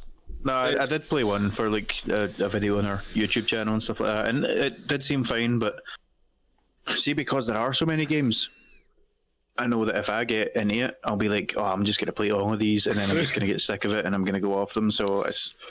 it's good, but it's also bad. It's like when you find a new show and you're like, oh, there's 8 seasons, or 25 episodes a season, and you're like, oh, that's awesome. But at the same time, you're like, fuck me, that's a lot of shit I need to sit through. Like, but they seem fun enough. But it's such a mental thing now that it's not the problem that you've not got enough games to play. You've got too many games to play. There's way too many. Yeah, Mate, I still want to play Dragon Quest 11. But I know it's about 100 hours long, and I'm like, oh man, that's 100 hours I could be putting into other games. Like, yeah. When I was, sorry to interrupt, but when I was around at, like, because I got the Series X that you hooked me up with, I gave Sinead my old Xbox One X, and I've just made that my home console. And then, so I was like showing all the games, and I was just installing stuff that she wants to play, like Grand Theft Auto and stuff like that. And then she was like, so, how do you decide what game to play? And I was like, I don't. I can't. that's the biggest Too much stress. choice. See, when I go, like, if I go to play a game, I'm like, do I want to play a short game or a long game? Do I want to play an RPG or a shooter? Do I want to play multiplayer or single player? And then, like, I just look at this list and I'm like, I don't know what the fuck to play. And then I'll just put on YouTube. But, yeah, so Yakuza's great. I'll complete that.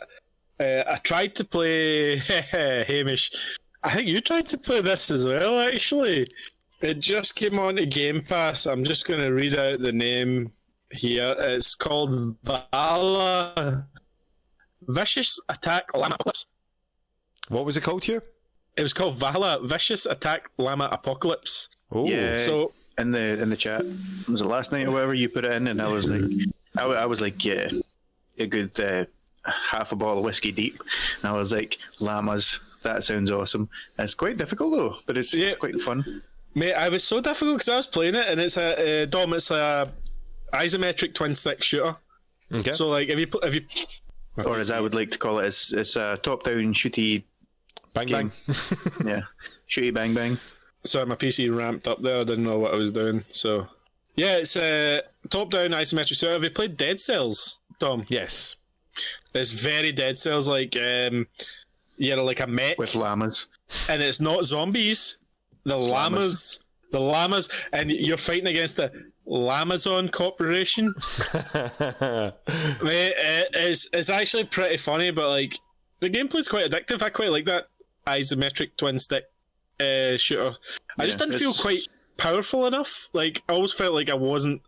Like I needed better. There's an easy mode and there's a hard mode, and I was like, I'm pretty buzzing right now, so I'll go on easy just to see how this goes. And I was still kind of struggling. Like it is quite difficult, but it's also a lot more in depth than I thought. Like the whole backstory and stuff like that, like Amazon and stuff like that. I thought that was dead funny. And for it's like a games with gold, isn't it? Is that Games with Gold or Game Pass? But like, I'm going to play this again because I love Dead Cells on the PS4. I just love killing llamas. The llama bit was hilarious because like you're like, what are llamas going to do? And then your mech just blows up and they're like, oh well, the llamas that's what they're overwhelmed gonna you. do. Yeah. The llama. Just imagine saying that out loud. The llamas have overwhelmed you. But like they could have made this game with zombies. It looks, mate. I love Dead Cells. I played that with our friend Simon on. I think it was on the PS3 back in the day. Yeah. And then I bought it for the PS4. And obviously you can play it on the PS5. But like this llama, I'm just gonna put this out there though. Like I would not have played this game if it was zombies. I've played hundreds of fucking zombie games. Like Zombieland game is kind of similar to this, and there's just so many. But the fact that it was llamas, I was like, yeah, I'm gonna give this a shot. So good choice on the developers there for making it llamas instead of zombies. Another fucking zombie game. it was the only reason I actually put it on to play because I was like, I need to see what this game is about, man. Are you a llama or do you fight llamas? Either way, I'm in. Like, son of a bitch, I'm in. But I'm going to put some more time into that. That was a nice little palate cleanser. I beat Ghost of Tsushima. I was kind of like neck deep in fucking Yakuza shit, and I was like, I want something that's just turn on and play. That was really good, man. So that was me for the week, guys. I'm sure that was an hour long of Ghost of Tsushima. Yeah, but see, as long as that's the last time you talk about it, you're no longer allowed to talk about it, right? The next time I'll talk to you, I'll just say I platinumed it, right? That's it. Awesome. I'll just say that. Right. I'm going to hold you to that, right? And remember, this is being recorded, so I have evidence. That's all I want to hear from you. Next week, when I'm hosting, I'm just going to be like, here, what you've been playing? Have you finished Ghost of Tsushima? You just need to say, I've platinumed it, and then that's it, right? Okay, got you, mate. Got you. Right. Are we done with games, boys? Yes, we're done. We're done with games. We're on to things that we have consumed with our eyeballs. It sounds like Dom's done in general. Like, you fill with us, Dom. Sorry, what? He's just thinking, fuck man, Hugh can talk about games. It's just like I was just thinking, I was like, man, I miss slow-mo Hugh. Add him in at the end. Right, okay. We have watched things and consumed things with our eyeballs this week. Yes. Or the last 2 weeks. I'm going to go to you, Dom, because I went to Hamish last time and he gave me disappointing answers, so it's up to you to redeem yourself. Okay. Well, rude. So I have watched a bunch of things. I have finished a few seasons. I'm still waiting for the Falcon Winter Soldier to be finished. That's been... I don't know. I'm not feeling it as much as WandaVision. I really am not. Which is disappointing to say. Started the Mighty Ducks. That's a lot of fun. That's like a series that are releasing every Friday as well. Is that out now? I didn't realise it was out. Yeah, it's like a episodic they're doing now every Friday. I'm so glad this is an audio podcast. I was just doing dancing there. So yeah, but what I really wanted to talk about I've been rewatching, is one of the greatest franchises of all time. It's got some of the best music, the strongest scripts. Oh, he's building this up. Of course, I'm talking about the Rocky movies. Oh, I knew you were going to talk about the Rocky movies when you said the best music. So like, it gets so much credit for starting, the montages. Like, Rocky was like, the purveyor of montages. Give him a couple of weeks and he's ready to take down the world heavyweight champ, But Only life was that easy. yeah, but like that first movie by itself is a classic. It's great, Yeah. because it doesn't have like the over budget for it. It's very somber. Rocky's played more, like a bruiser, like a thug that just wants to have that chance, but he's got that heart of gold. There's a lot of there's like one scene that really got to me this time. That I've watched that movie a bunch of times. I fucking love Rocky movies, and it's him talking to Mickey. See when Mick comes up to talk to him about like his career and how he wish he had someone that helped him along. He says, but I didn't, and then this is what happened to me, and I don't want that to happen to you. Rocky's like, you gave away my locker though. And I was like, fuck, man. Oh, it just hit so much more difference than I've watched it before. Usually it's just like Rocky's like, yeah, whatever, But I was like, man, this is some good acting. This is some fucking... There is phases of Rocky films, right? 1 and 2 are serious films. Mm-hmm. Are like Oscar-winning masterpieces. 3 and 4 are fever dreams. Like, are just like... Sylvester Stallone is on coke, steroids.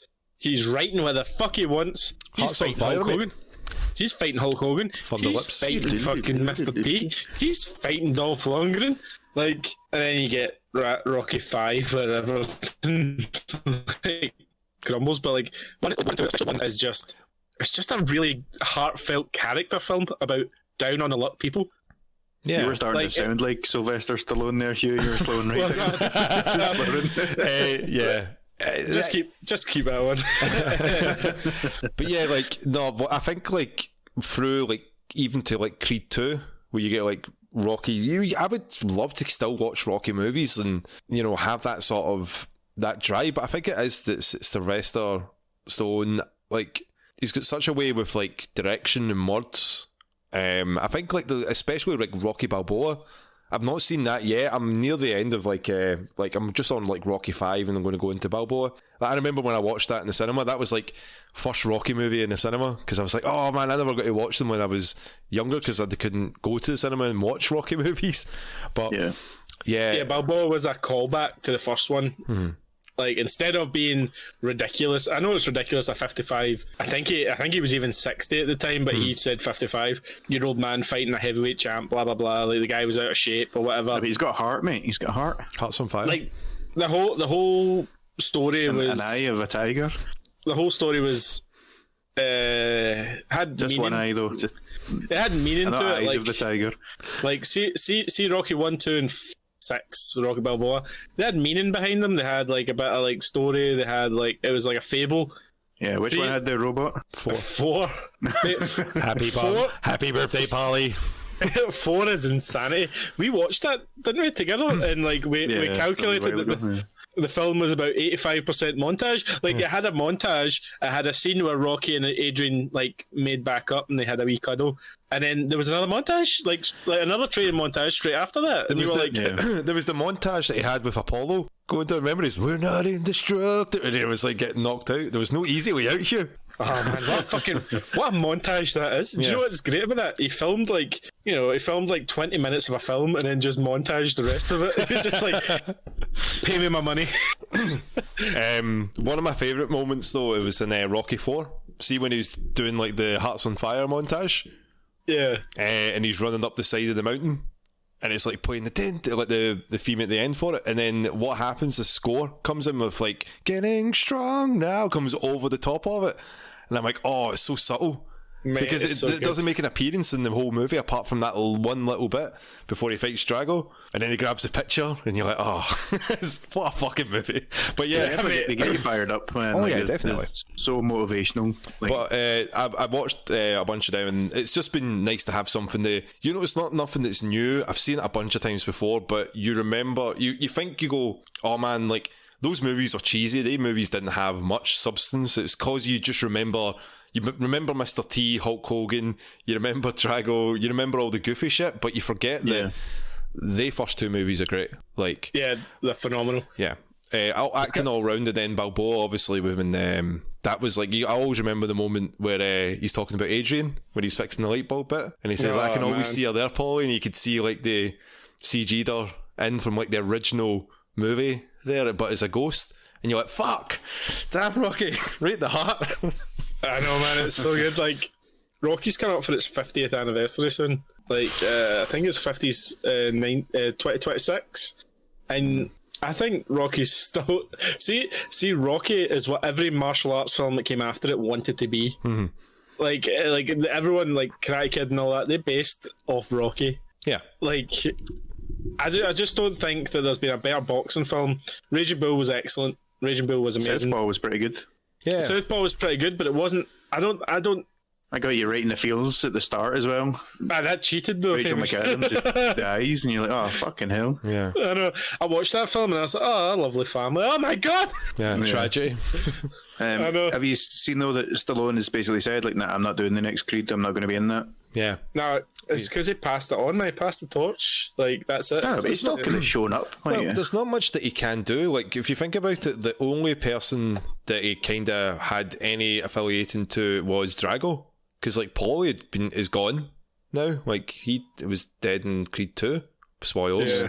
So, and you're like, fuck, man. Like, just, I mean, it's nice to have like Stallone even just like have wee nods to it, but there's only like, you don't want to like, oh, Rocky's good. I mean, he fought cancer off this time, Hamish. I think he's good. I think he's good. He's done.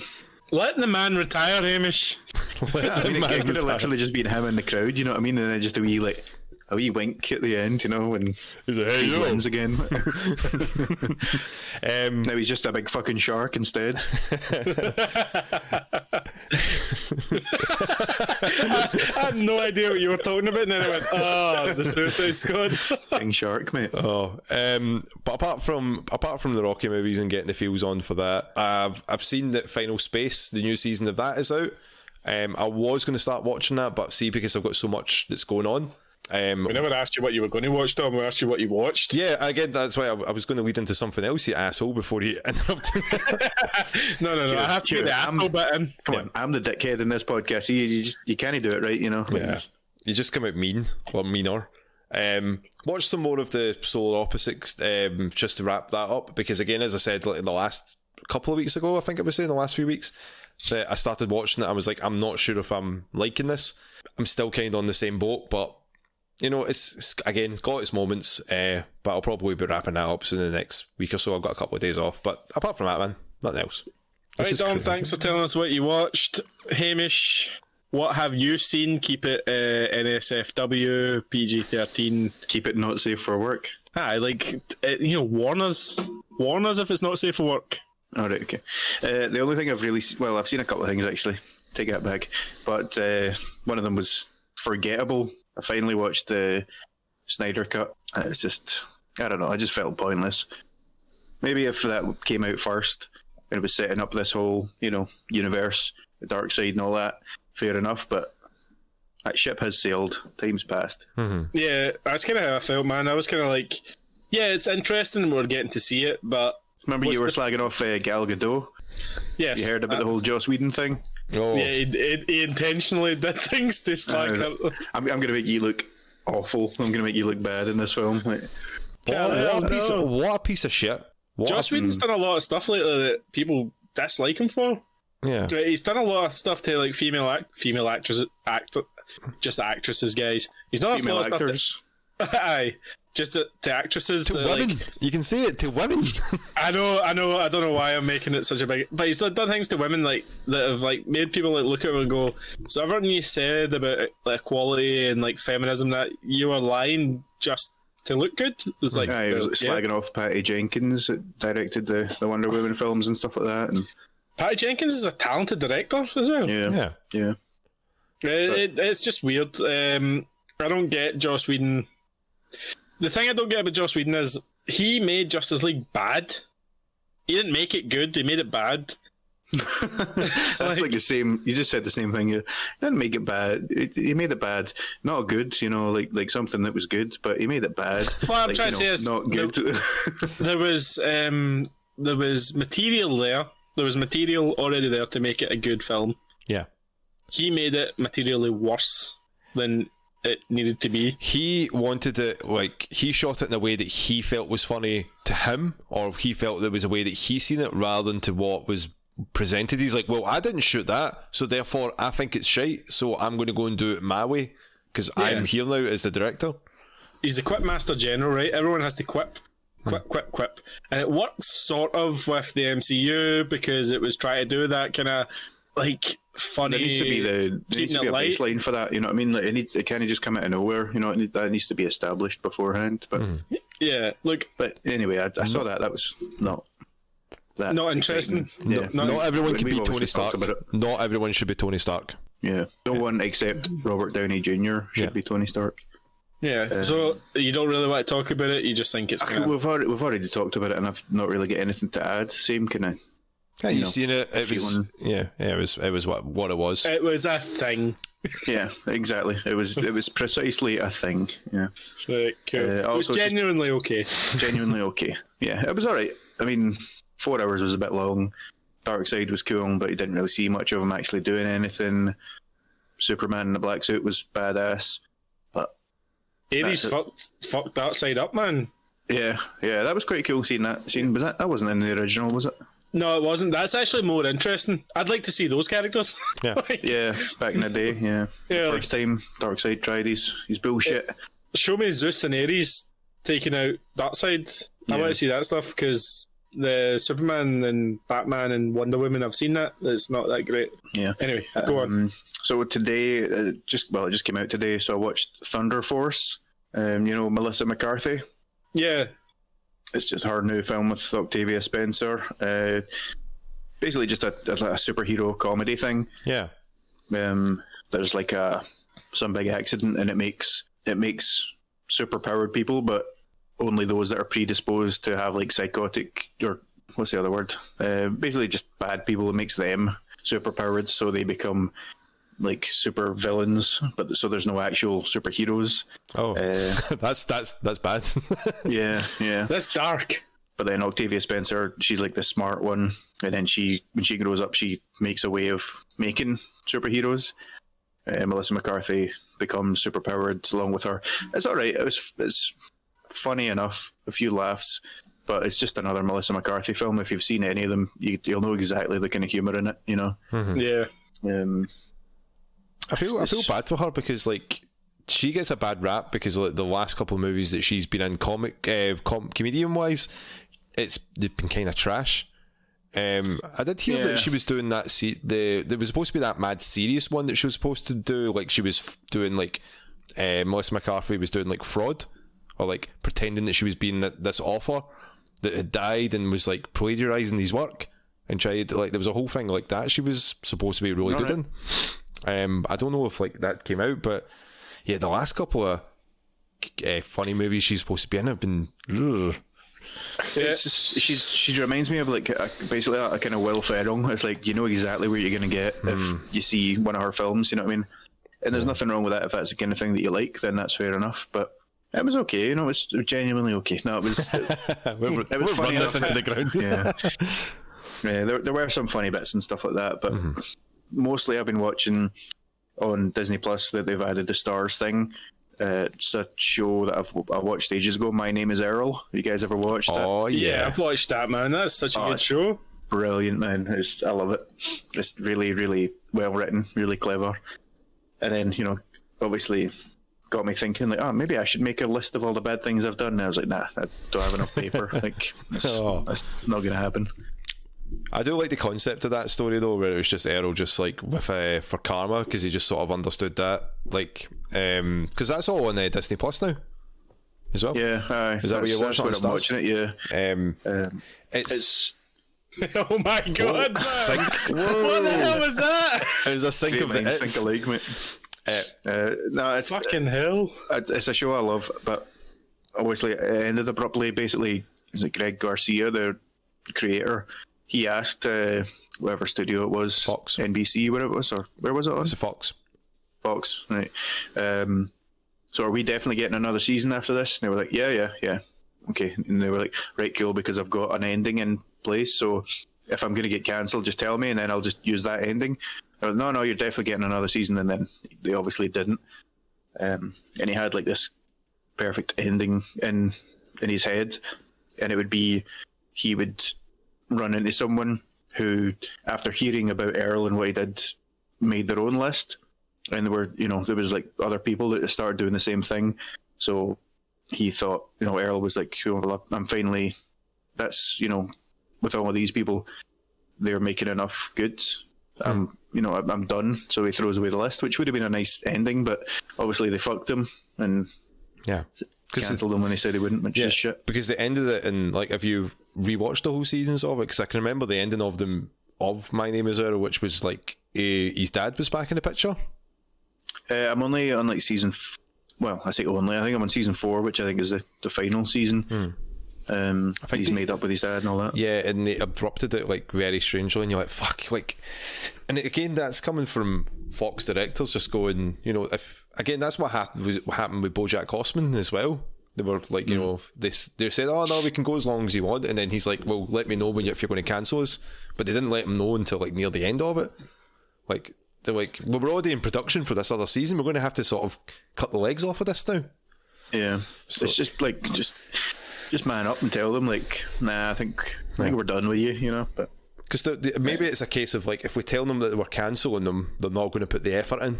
That's a ridiculous thing to think, though. Like, I think a lot of corporate guys are not being experienced as a corporate guy aren't creative, so like they don't understand. Man. Like, they don't understand the creative process.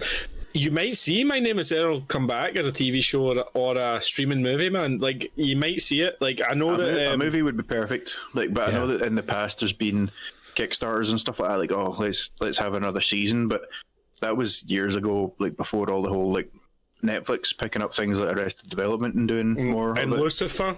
Yeah. So I mean, that would be ideal. Literally, just a movie would be enough to wrap it up. You know what I mean? But the ending's always important to these things, isn't it? Like, it's more important than you think.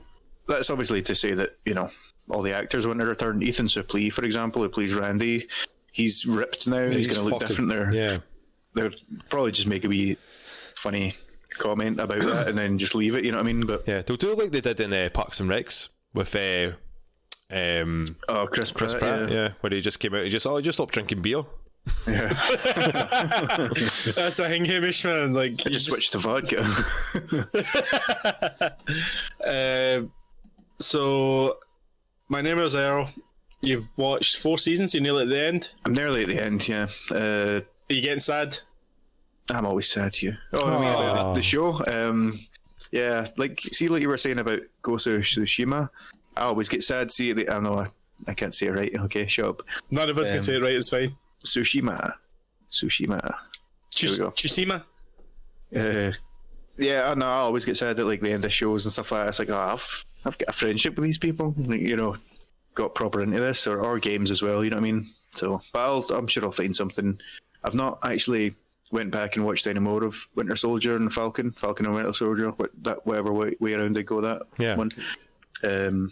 I think I'm just going to wait for that to finish because it's only 6 episodes. I think episode 4 is out now, so I'll probably just give it another couple of weeks and then just binge the rest of that. But yeah, that's all I've been watching anyway. Yeah, has it been quite light for yourself? You've been more just like, it's very just like, because My Name Is Earl is because it's like a finished, well, it's not finished, but it's like a wrapped up season. It's good to have that sort of one you can just switch off to and just enjoy. Yeah, it's one of those kind of, if I'm having food, I'll just stick on an episode, but then I end up enjoying it and watching like 2 or 3 episodes, and it's just because it's I've seen it before and it's finished and stuff like that. I can just enjoy it as it is. You know what I mean?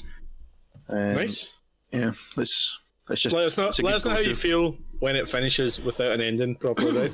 Yeah. Right, let us know how angry you get, Hamish. Let us know the emails you write, the letters, the Twitter. I'm going to start the campaign to get a movie, mate, and it's gonna work. Can we also start the campaign to get Community a movie? That's already had a movie. No, it didn't. No, I had another couple of seasons on, what was it, Hulu or something like that? Yeah, it's not had a movie yet. I had a season on Yahoo, so it's got 6 seasons. Yahoo, that's what it was. Fuck. But they always said 6 seasons in a movie, didn't they? So 6 seasons in a movie. They need to get them all back, and I think a couple of them are really expensive now. Like Donald Glover's obviously expensive. I don't think he would come back. Honestly, I think he would, man. That made him pretty much, didn't it? Community. I know, but I mean, he left before it even finished, and he was like, a lot of people see that as a kind of downfall of the show when he left, and Chevy Chase obviously left, and Chevy Chase. Do you know what's so funny about Chevy Chase in that show? He wasn't really acting. No, he was just just it's being more of a documentary. Community's a show I really love, man. Well, if that's all you've watched, Hamish, I'll move on to what I watched because I'm the most important guy, obviously. well, you are the host, aren't you? The host that knows how to run a podcast. It's the 50th podcast, Hugh. The 50th podcast? 50th. Rewind. I'm pretty sure a good host, Tom, would be able to say the 50th. The 50th? I almost fucked that up there. Well, you got an excuse, you've been drinking. Yeah. So bad. Well, come on, Hugh. You didn't I've copy had me. 2 of these large Desperados. I've had 2 beers. I've had, like, half Hamish, a bottle of whiskey. these are very large beers. These are Jason-sized beers. No, they beers are just really far away. That's the wrong way around. They're really close. No, So they're they far look away. big. Hey, Hugh, what have you been watching? I watched Brooklyn Nine-Nine Season 7. Cool. Nice. Have you seen it? Yes. Is You that saw it new? as well, Dom? Yes. Yeah. Yeah, I think it just came out. Wait, hold on. Just It's- came out on Netflix, or just came out? Just came out on Netflix. So it's like the one that was out in the US ages ago. Yeah. Yes. Okay, I've seen it then. Yeah. Yeah, mate, like, I thought, because the police are kind of controversial in America right now, that this show would kind of, not lay low, but like kind of dial down a couple of things, but it didn't, and it was just hilarious all the way through again. Like, Andy Samberg is awesome, amazing. Andre Brewer? Is that how you say- I don't know. I don't know how you say it. Captain Holt. Just say Captain Captain Holt. Holt, mate. Captain Holt is the best character on any sitcom. Oh, he's like hilarious. he's just, I just fucking love. Like, see when Wunsch died. Spoilers, guys. Yeah. He was fucking hilarious. See, was that like Wunsch said when she saw the deodorant? I'm not buying that. It was so funny because it was obviously a guy that doesn't make jokes making the fucking best jokes. The best joke on that episode is when it was like the video Will that she was making, and she's like, "Hi there," and it was like Rosa going, "Oh, maybe she's live streaming from hell." And it's because I had the fireplace in the back. Fuck. Oh man, it's a show that it misses what's her face, Gina, Hamish, you fancy her? Chelsea What's her Peretti. name? Chelsea Peretti. Chelsea Peretti. It misses Chelsea Peretti sometimes. Yeah, But like Terry Crews's character is not really it's not really a character anymore. He just likes yogurt and he's massive. That's Oh, Terry's great. Terry loves yogurt. That's Terry's character, though, isn't it? That's his whole character, and he doesn't really get a lot to do in this season at all. Like mostly, it's based on fucking Jake and Amy. Why have I forgot their names? I literally watched it yesterday. I was thinking of Jake and Melissa. Melissa's her actual name, isn't it? Melissa Fumero, yeah. Yeah. You know who? Like, I mean, this probably won't mean anything to listeners, but every time I watch it, I just think of Your Girl French and Aid. It's just like so similar. Mate, I see it as well. See all the lists, the planning, like see, like telling me what I have to do, and the things that I think I have to do are just dumb. Like, I'm like, hey, that's not dumb. She's like, no, it's dumb. I'm like, oh, okay. And then what? And there's a running joke where Jake can't beat Wario. Wario cheats. Mate, it's so fucking relatable because you're like, Wario does cheat. I've seen video games are out because I've seen you when you play video games. You get stressed out. Wario cheats. Yeah, it's like it's too real. So you could tell that Andy Samberg brought that in, going, "Yeah, fucking yeah, we're gonna have to bring this in. This is too strong."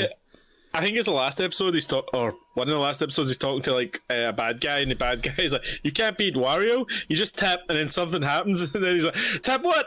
What do you tap?"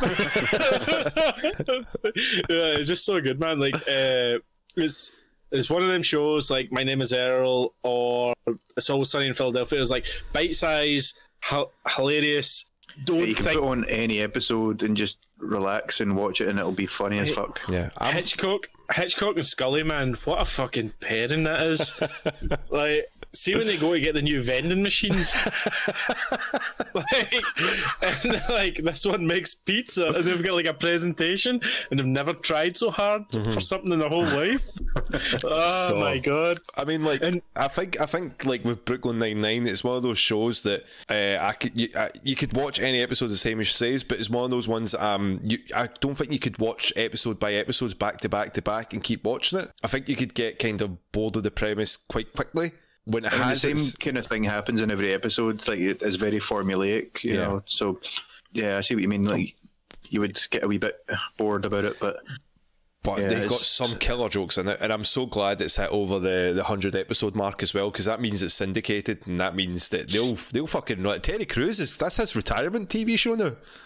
Because like he's done so many TV shows before that have never got up to that place before. I think like Everybody Hates Chris was close when he was playing Chris Rock's dad.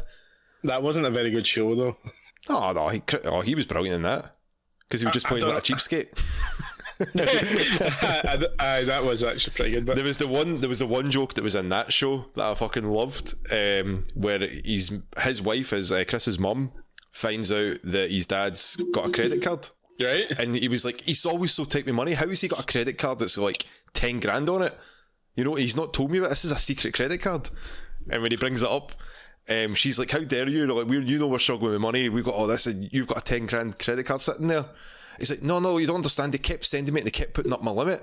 I says, I bought something a while ago and they just keep doing it. He's like, so what did you buy? It was so damn important. It was like, your engagement ring.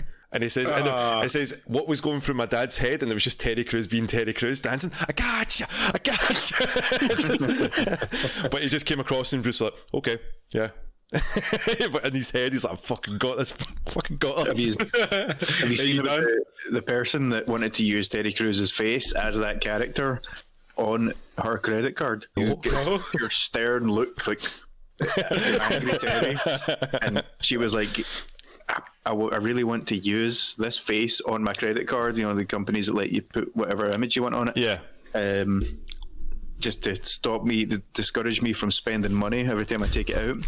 And the company were like, "Oh, we can't use pictures of people unless we get their consent." So she like tweeted this out, was like, "Please help me, you know, retweet this, get Terry Crews' attention, you know, to give me permission." And he replied like, "Yes, I give my full permission to use my image on this credit card." That's fucking brilliant. That's so good. That's such a good deterrent. Just looking at it like, I don't think I should, guys. As nice and as lovely as he is, he can be a scary looking man, you know what I mean, if he wants to be. It's like Terry says no. Do you know, I love how Boyle thinks he's buffer than Terry. Terry's like, I don't think we lift the same weight. Boyle, he's like, they're only numbers, Terry, you'll get there eventually. It's so good, man. Like, the interaction between the characters is the best in that show. Yeah. Like, the way they mix together. Like, see, what episode was it when Terry and Captain Holt get stuck in the lift? I think it's the last one. Yeah. Where Brooklyn kind of has a blackout, and Amy's going through labour and trying to deal with the blackout. They're stuck in the lift. So to help Captain Holt, Terry teaches him how to dance, and Jake's got a hold of his kid, and he's like.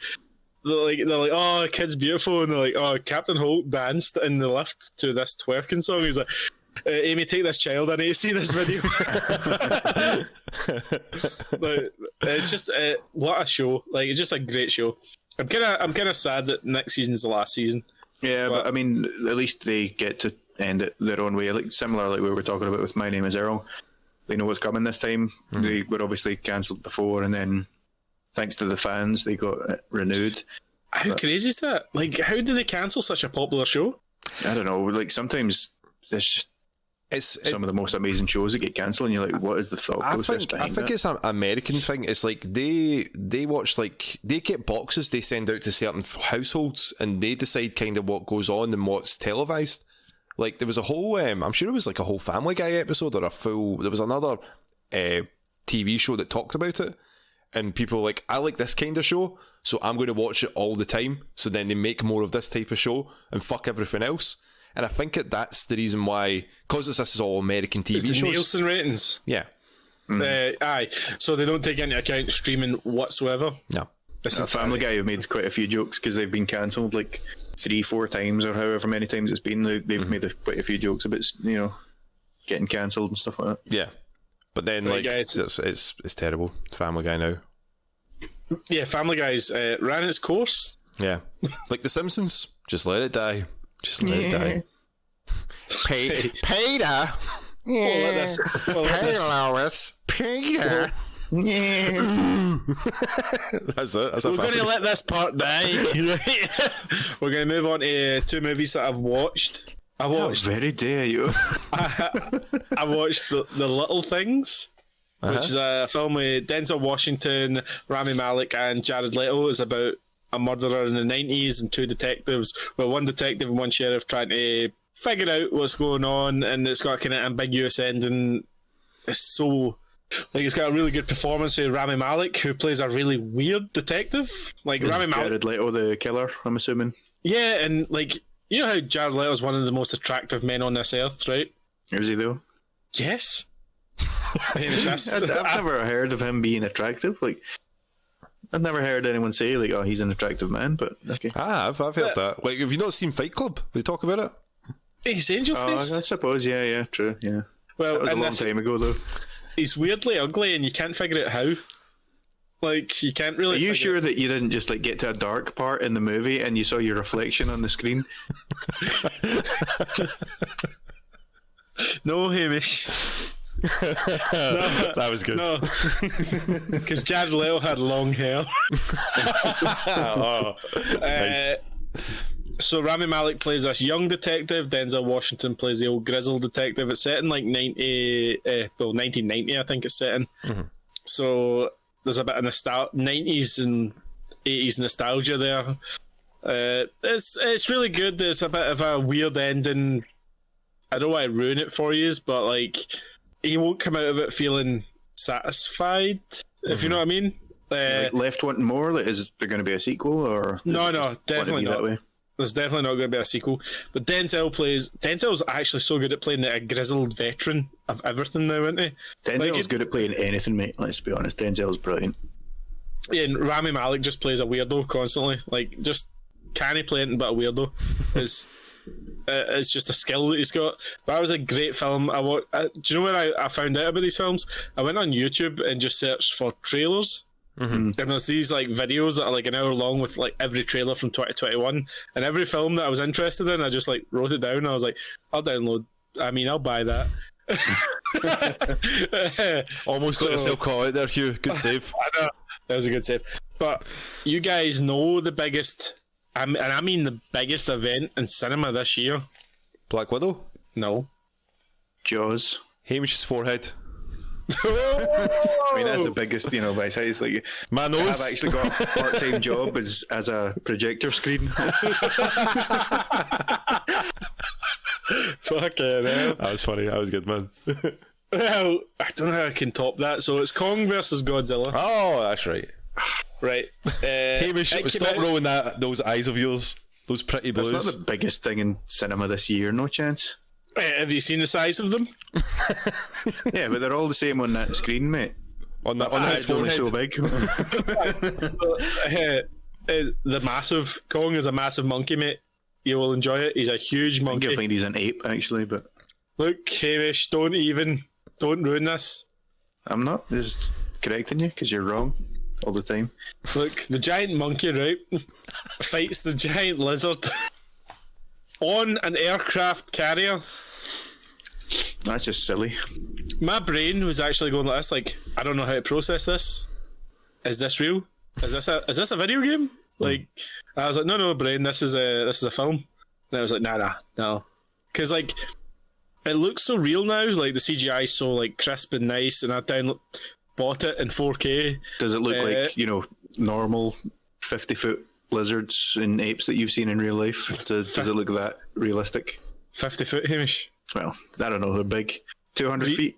300 feet tall. These 300 feet? Okay. These apes and lizards are these fire-breathing lizards.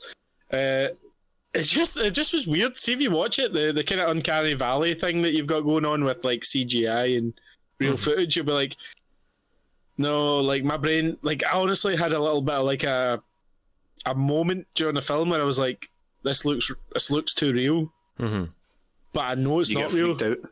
A little bit, because I was like, that monkey is massive. Hugh's contemplating and putting like the fears of giant monkeys and apes onto the list underneath bears as well. Hey, look. I mean, see, to be fair, I wouldn't actually slag you about that. Like, I mean, if they were a real thing, and you said I'm terrified of 300-foot apes, I'd be like, yeah, I get it. Sure, I totally get it.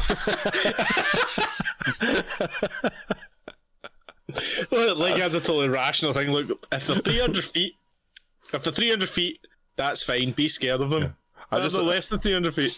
Do you know what I like? The fact as well, Hamish would just be sitting just with like a glass in his hand, looking at it and going like that. Give me a couple of weeks at the gym.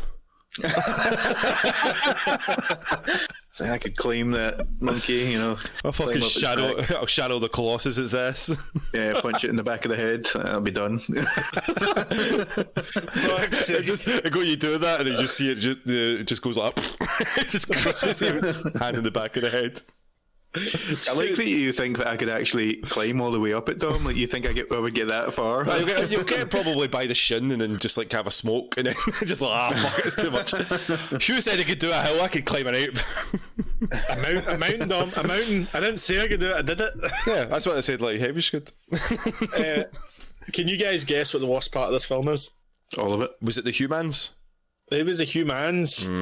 And it wasn't all the humans. Like, there's like two stories in it. There's Millie Bobby Brown's like sub story, and then there's like, yeah, and then there's like the other humans, and you're like, look, one of these stories could be cut. Like, for more ape on lizard time. Honestly, I was like, when did this ape and oh my god, they're fighting right now. Like it was ridiculous. I honestly didn't realize this film was like out. And then I saw, obviously everyone saw the trailer when like Kong punches Godzilla, and you're like, oh, that's a really fun scene. That's the film for like an hour and a half. That's great then. I really can't wait to see it. I'm just like, I'm trying to find time to watch a big ape beat up a fucking lizard that shoots fire. Whoa. I don't want to spoil it in here, but Kong's the underdog. That's what I would think as much. Godzilla's the grizzled veteran here. He's been there. He's done it. He's done 15 rounds with Ghidorah. Do you know one of my favourite parts of the trailers that I've seen? So see the bit where you were talking about where Godzilla was about to punch or get punched by Kong? Someone just cuts it to the old 80s movies, and it's the clip of Godzilla, the tree, shoving it down. Mate, I don't want to ruin it, but there's a scene like that in the film. Is there actually? Oh, I can't wait for this. Why mess with perfection? This film's been made already. No need for this whatsoever. And there's a scene when Kong and Godzilla are fighting, and honestly, Kong's like running away from the atomic breath, and like Godzilla gets him in the shoulder, and like it cuts back to Godzilla's face, and there's a fucking grin on Godzilla's face. He's like, got you, motherfucker. And you're like, did that lizard just smile? Like that lizard just had like a smile on his face, like he's like, I fucking got you. And like it was like a shit-eating grin on his face, and you're like, this is weird. Yeah. How did they get away with doing this for like 2 hours? Like, I'm just they got away with doing it for like 20 years. Not more than 20 years. Fucking hell! Like the first Godzilla was great. I enjoyed it. 2014 Gareth Edwards one. It was great. Yeah. It did a good job of making Godzilla mysterious. There was a lot of like scale in that film, showing you how big he was. There's like a lot of darkness, and then a bit of light to show you like how big like Godzilla was compared to like buildings. People complained that there wasn't enough Godzilla, so in King of the Monsters, like there over was the top with Godzilla. There was just more of that. There was just like Godzilla fighting Ghidorah a lot. It was great. And it was really good. Everyone enjoyed it, and they were like, right, so everyone enjoys the monster battling. Let's make a film that is just a monkey fighting a lizard. And like, it shouldn't work, but it does. Like, I enjoyed it, start to finish. I really enjoyed it. Mate, you feel for this Kong. You're like, Kong is a character with feelings and a character arc and an ending which is fucking weird. But there's going to be more of these films, I think. They did a little bit of like universe building in the film. They took you to the Hollow Earth, where there's like a lost world area. Okay. I don't know if you know what I mean. It's like, a secret zone. Yeah, there's a whole load of monsters down there. That's pretty cool. Humans were boring. Monsters were fun. I mean, like, it's the same as like the Transformer movies and that. It's like, no, unless the humans are like super entertaining or super over the top, they're not going to be memorable, so you shouldn't focus on them. People were too busy like, I want to see the robots fight each other, I want to see the animals fight each other. You know? Mate, it's just weird that they just jumped on this fucking aircraft carrier and squared up, and you were like, what is this? Who animated this? I just love the fact that like they squared up to each other. Like fucking, it's like the fucking honey badger with the arms out going fucking moan. Then it's so weird. I'm not convinced. Like, I work with animals. We've got a bearded dragon in the shop, and I know guys that have pet monkeys. I'll just throw them together and just watch it for real. Do you know what I was honestly thinking you were about to say there? I was terrified, Hamish. I thought you were about to say so. I looked at that bearded dragon and was like, I could take it. I mean, easily. Like, obviously, that goes without saying. But it's just a see here. just punches a lizard in the face. It's like, I got you, didn't I? I got you. We are the winner. Man wins. No, it's a good film. Would you recommend Hamish to watch it? I would, even though he's like a cynical. I don't get why he wouldn't like this film. Just because you do like it. Yeah. do you know what? If I had to pay for this film, I might have been a bit more upset, because it's more of a fine if it's free, but it's more of a spectacle than anything else. You're paying for the fight scenes. You're like, cool, Godzilla's fighting King Kong, cool. How does it get there? Don't care. Like, I genuinely don't care how it gets there. Just as long as it gets there. Aye, like, you could bullshit me to that point and I'll figure it out. It's pretty good. It's coming out in the cinema here on May 5th, and I might actually go see it in the cinema, because I'm not going to lie to you, the scale in this film's massive, obviously, because of the scale of the monsters. I think in the cinema it'll be a lot better. I think the sound mixing will be a lot better in the cinema as well. So it could be a wee trip for us guys. Awesome. Have you still got your unlimited cards? Yep. Yeah. No one's paid. They haven't charged us in like a year, but like, I've still got it. I've still got it. I mean, they've not been open, so yeah, I'm hoping the cinema stays open so we can go see films like this in the cinema, because I watched it on my TV, and my TV's like 60-inch with fucking a good sound system, and it's all well and good. It's almost as big as King Kong. I'm not flexing here, Hamish. I'm just saying it's nice, but it's not cinema good. It's not even my forehead, mate. So there you go. I know. It's not Hamish's forehead. Oh my God, this joke! Like, I'm looking at your forehead right now, and I can see the Discord screen. Can't miss it. I can see me and Dom in your forehead. Oh, unlucky, mate. Now you know how I feel having to look at you too. You fucking clowns. Yeah, Godzilla vs Kong. Go watch it if you like CGI monkeys punching CGI lizards, because I do. Anything else, Hugh? Does that wrap us up? Yeah. All right, my patches in, brethren. That works, doesn't it? There was a few trailers out in the last couple of weeks that we watched and we're going to react to right now. Did you all see the Loki trailer? Oh my God, I loved the Loki trailer. It was amazing. I can sum it up in one word, mate. Wow. Yeah. Wow. Owen Wilson, I honestly didn't think that was going to be the way he got into the MCU. I thought maybe there was something else for him, but, you know, these things happen. It looks fun. It looks like it's a different take on... I thought, like, the Loki trailer might have been... the Loki show might have been about stuff we already knew, like Asgard and maybe how he met, like, Thanos and stuff like that, but this whole, like, time authority, that looks cool. Like, time police. That could give us more of an insight into how they feel about what happened in Avengers Endgame and stuff like that. Like, yeah, I mean, everything is possible because it is about time. You know, he could go back to the time when he met Thanos and stuff like that. So yeah, it looks a lot of fun. It looks more interesting than Winter Soldier and Falcon, or Falcon and Winter Soldier, anyway, whatever that's called. Which I think is on purpose. I think WandaVision was obviously interesting looking, and then they're like, let's squeeze in two characters that no one really cared about, and then we'll move on to like Loki, who everyone cares about. So yeah, everyone loves Loki. The trailer was pretty fun. It went through a lot of stuff with the Time Authority. Yeah, because he's got like a vote. Yeah, the Time Squad, we'll call him. Yeah, there's that vote Loki thing and stuff like that on him. Like, it's interesting. I haven't looked at any of the. He's got short hair. I haven't looked at any of the sources, so I don't know if they're going to like different times and looking at what Loki does in different like time threads. Yeah, there's basically kind of, well, from what I've seen, it's going to be taking different Loki comic series and stuff like that. So like the Vote Loki thing is from a specific one. I can't remember the name of it off the top of my head, but that was from like a specific run.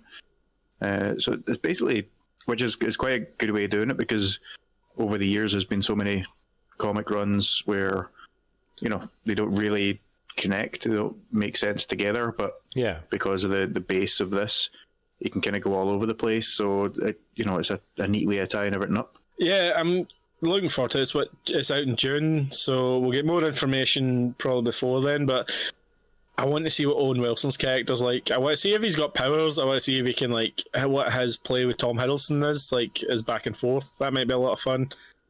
I hope that Jeff Goldblum makes an appearance at some point, because that character needs its own series, I think. I think if we don't get a Jeff Goldblum, is it The Master?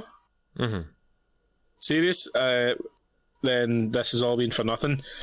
So hopefully he turns up, like the Grandmaster in it. Grandmaster, that's it. Sorry, god damn, man. Especially when I go to record, I'm like, I don't know the name of these things, words and stuff. Yeah. So yeah, I'm hoping they turn up and we get some more information on that sort of thing. But do you think it looks interesting? Genuinely okay? Yeah, it's fine. Thanks. I think it does look alright. Like you say, I think it's, and I think I mentioned this before, they were kind of going WandaVision, pretty exciting, mental, then a wee bit of a lull with Falcon and the Winter Soldier, and then back up to another peak with Loki. So I'm expecting as good as WandaVision, which I really enjoyed. So yeah, they seem like they put a lot of effort, a lot of work into this, and a lot of money into it as well. So, and I do prefer Loki over the Winter Soldier and Falcon. If I'm going to be honest, I do like Bucky, but Loki's more interesting. Loki's fun. Definitely, yeah. You know, as much as, you know, you can say about Falcon and Winter Soldier, at least, you know, if they're having their back and forth, fine, and it was like little, but you know Loki's going to just try to steal the show. So Loki's track record shows it. Like, there's not that many villains that have lasted as long as he has. You know what I mean? Most Marvel villains, one and done, they die by the end of the film. You know what I mean? Whereas people just kept wanting more Loki. Like, so many resurrections. He's just always back because he's a fan favourite. Let's play Get Help. Love that scene. That is good. Right, okay. Space Jam. What's the title of this one? Space Jam. I'm sure I should have known this, but is that a new legacy, or what was it you said at the start of the podcast here? This is a podcast with a finger always on the pulse. Yeah, Space Jam New Legacy. A new legacy with LeBron and Bugs Bunny and King James, mate. King James. A lot of the Warner Bros. Characters. You guys may have a different opinion on this than me, but I don't like it. It looks awesome. How dare you?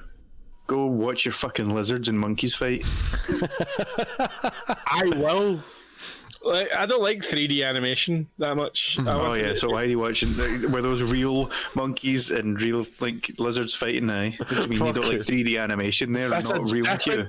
Different quality, Hamish. Different quality. I don't know. I just didn't like the look of it compared to the first one. It might change my mind, but like the first one only worked because of the charm. It wasn't a great film. It was all charm. Yeah. It gave me like pure like Ready Player One vibes, just with all of the different characters in it, you know, or Wreck-It Ralph kind of thing, where you see loads of different characters. I don't know, it just looks like a good bit of fun to me. I liked how they used the list that LeBron was writing up, and he had like Gandalf he wanted to play on his team and stuff. I'm like, what the fuck you gonna get Gandalf to play basketball for? You think that motherfucker can dunk? You shall not pass. And you're like, hey, there it is. He's a good defender. I don't know, man. Like, do you honestly, if you'd have said to me before, if Space Jam the original was coming out now, I'd be like, what, Michael Jordan, Bugs Bunny? Nah, I'm not interested. But like, it may have been just a time related thing. Mm-hmm. Also, I don't see the point in it now. What do you mean you don't see the point in it as a film? I know. I just don't. Like, Space Jam was so stupid. Like, on its own. Why do we need a sequel with LeBron James? Why not, mate? Why not? Like, he's just given all the reasons why we should. Space Jam, LeBron James, mate. It's all good. Nah, I'm not interested. If I'm going to be honest with you, I'm not interested in it. Do you think You're it would not have been interesting either? Do you think it would have been better if they kept with Michael Jordan and did it like many years later, where he was like, and I took that personally? Personally, maybe if you had him, like, even maybe it makes a cameo. You never know. But Maybe he comes out and says, like, they made the second Space Jam film without me, and I took that personally. I just think it looks weird with a different type of animation now. You're like, well, why don't you just have it with the same look? I think it better just be budgets. Like, it'll be a budget reason. Like, they must have cost so much money to get LeBron James in the movies that they went, okay, we're going to have to cheap down on the budget, and we'll just throw in all these IPs so we get extra money. Maybe that's the reason. There'll be a reason. Like, there's nothing Like a wrong with it. Clockwork Orange. Yeah, that was weird. I'm still like, was that in the trailer? Classic, mate. It's a classic. Yeah. A group of rapists and murderers. Like, Well, yeah, they're fond of their ultra violence, but still. There was the Game my of boy Thrones. Pepe. My boy Pepe Le Pew got kicked out of this team. Is he your boy, Hugh, is he? Well, no, he's my skunk. problematic. He's my problematic boy. Hey, that's my role. You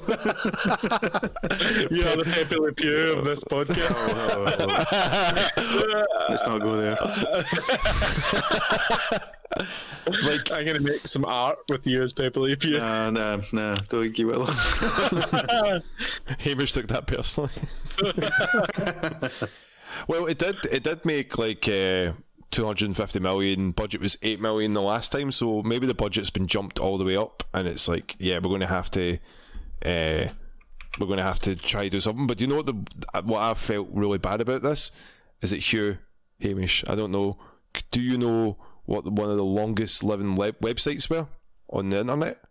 The Space Jam website. SpaceJam.com. It no longer exists. Oh, What? God. Yeah.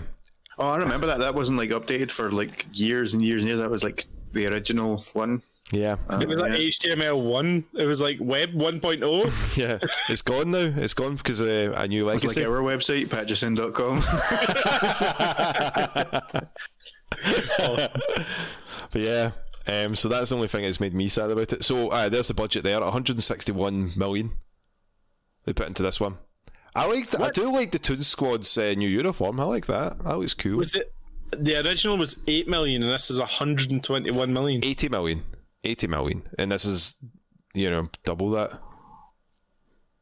I thought you said 8 million. Sorry. Fucking hell, double that. Even with inflation. Yeah. Redesigned Lola Bunny as well. To cater to the guys that thought, the people that thought, she's too sexualized, and it's like, it's a cartoon, man. Like, Yeah. That's all it is. People are. I don't know. Like, I don't know who's worse: the people that noticed that her tits were small, or the people that moaned that her tits were small. Like, Yeah, they're just. It's really. or I think I said that wrong. People that noticed that tits were small and moaned, or the people that wanted their tits to be big. I don't know, but like, they both suck. I don't care. It's a fucking funny film. It's a cartoon film aimed at kids. Jesus Christ. My God, man. They made her unsexy now. But okay, you're in your fucking 30s now. What the fuck's wrong with you? Fucking R. Kelly had the soundtrack to it. So, I mean, like, that says all the kind of things. I don't think he's come back. I don't think he's going to do the soundtrack to this one. I'm fighting for my life. Right, I'm going to move on from that because there's nothing much to say about Space Jam. The new Black Widow trailer came out. There was more to do with the other characters in it, with Florence Pugh's character and Dave Harbour's character.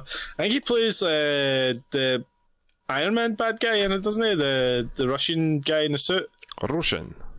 Like the Red Guardian or something like that. Like, it's not Whiplash, is it? No, he doesn't play Whiplash. That's Mickey Rourke. That's Mickey Rourke guy. I was like, hold on, what? He played a young Mickey Rourke. Where has Mickey Rourke been? By the way, like, he sort of disappeared off the face of the earth. He's 70 now, mate. He's 70. I just watched The Wrestler not long ago as well. I probably could have said that. He's the Red Guardian. Red Guardian. And I thought he was someone else. Someone who fights Captain America, but he's not. No, he's an ally, at least at first, anyway. Florence Pugh's Yelena Belova, who's also, basically same idea as Black Widow, was in the Red Room and stuff like that. It looks good though. It looks different than I thought it was going to be. I thought it was going to be your run-of-the-mill Marvel film, but it looks a bit different. I think it's like a thank you to Scarlett Johansson and the character Black Widow, because I think this is the last time you're going to see her. Because she dead. She's real dead, like not even like snapped away dead. She full on dead. She DMX dead. Def going to give it to you.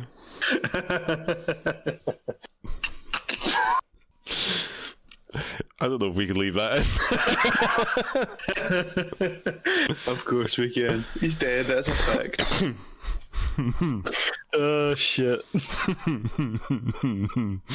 Anyway, it looks fun. Trailer looks good. Trailers are lying most of the time, but I trust Marvel to make a good film. And I'm glad to see her back in the cat suit one last time. I'm not. You are. I'm not too. Yes, I was. I'm not too sure about this. Like, because again, I think I've even said before, like, Black Widow. I'm like, whatever. She's not Iron Man. She's not Thor. She's not Hulk. It's like Hawkman, kind of. She's got assassin powers, and I'm like, oh, okay, that's not that interesting. But this movie could be, a game changer for me. Like, for the background for her, a bit more. More about her. Who'd I say? Hawkman. Hawkman's DC, Dom. Oh, right, okay, that's probably why. Whoops. He's the one with the mace. He was in Justice League. Oh, right, okay, that's probably what I'm thinking. I was watching some Justice League stuff because of the whole Snyder thing. So, Hawkman came up. I don't know. See, the thing is, like, this could either go one of two ways. Like, because when this gets released, it's going to be 2 years since the last Marvel film, and it's either going to be everyone's way too hyped for it and gets disappointed, or everyone will just watch anything, even if it is shite. Everyone's going to be like, oh, finally another Marvel movie. So, I don't know. I've got high hopes for it. Just like Hugh was saying, Marvel's not let me down. So, I don't know. I think it'll be alright. I think it'll be quite good. But yeah. We'll wait and see. Wait and see. We'll see. We'll see is the word for trailers, isn't it? The last one's Ghostbusters. I'm not looking forward to this. I'm not looking forward to it at all. So is this? I've not seen this. Is it a sequel to the recent remade one? No, this is a brand new one from the Ghostbusters 2. This is Ghostbusters Afterlife with Paul Rudd.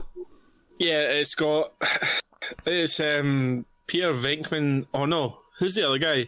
There's Venkman and it's Harold Ramis's daughter, isn't it? It's great, or daughter's his granddaughter, isn't it? I think that's what they're. Yeah, like they think the ghosts aren't real, and then I think they get out of Ramis's bunker or something. There's a bunker or something. Yeah.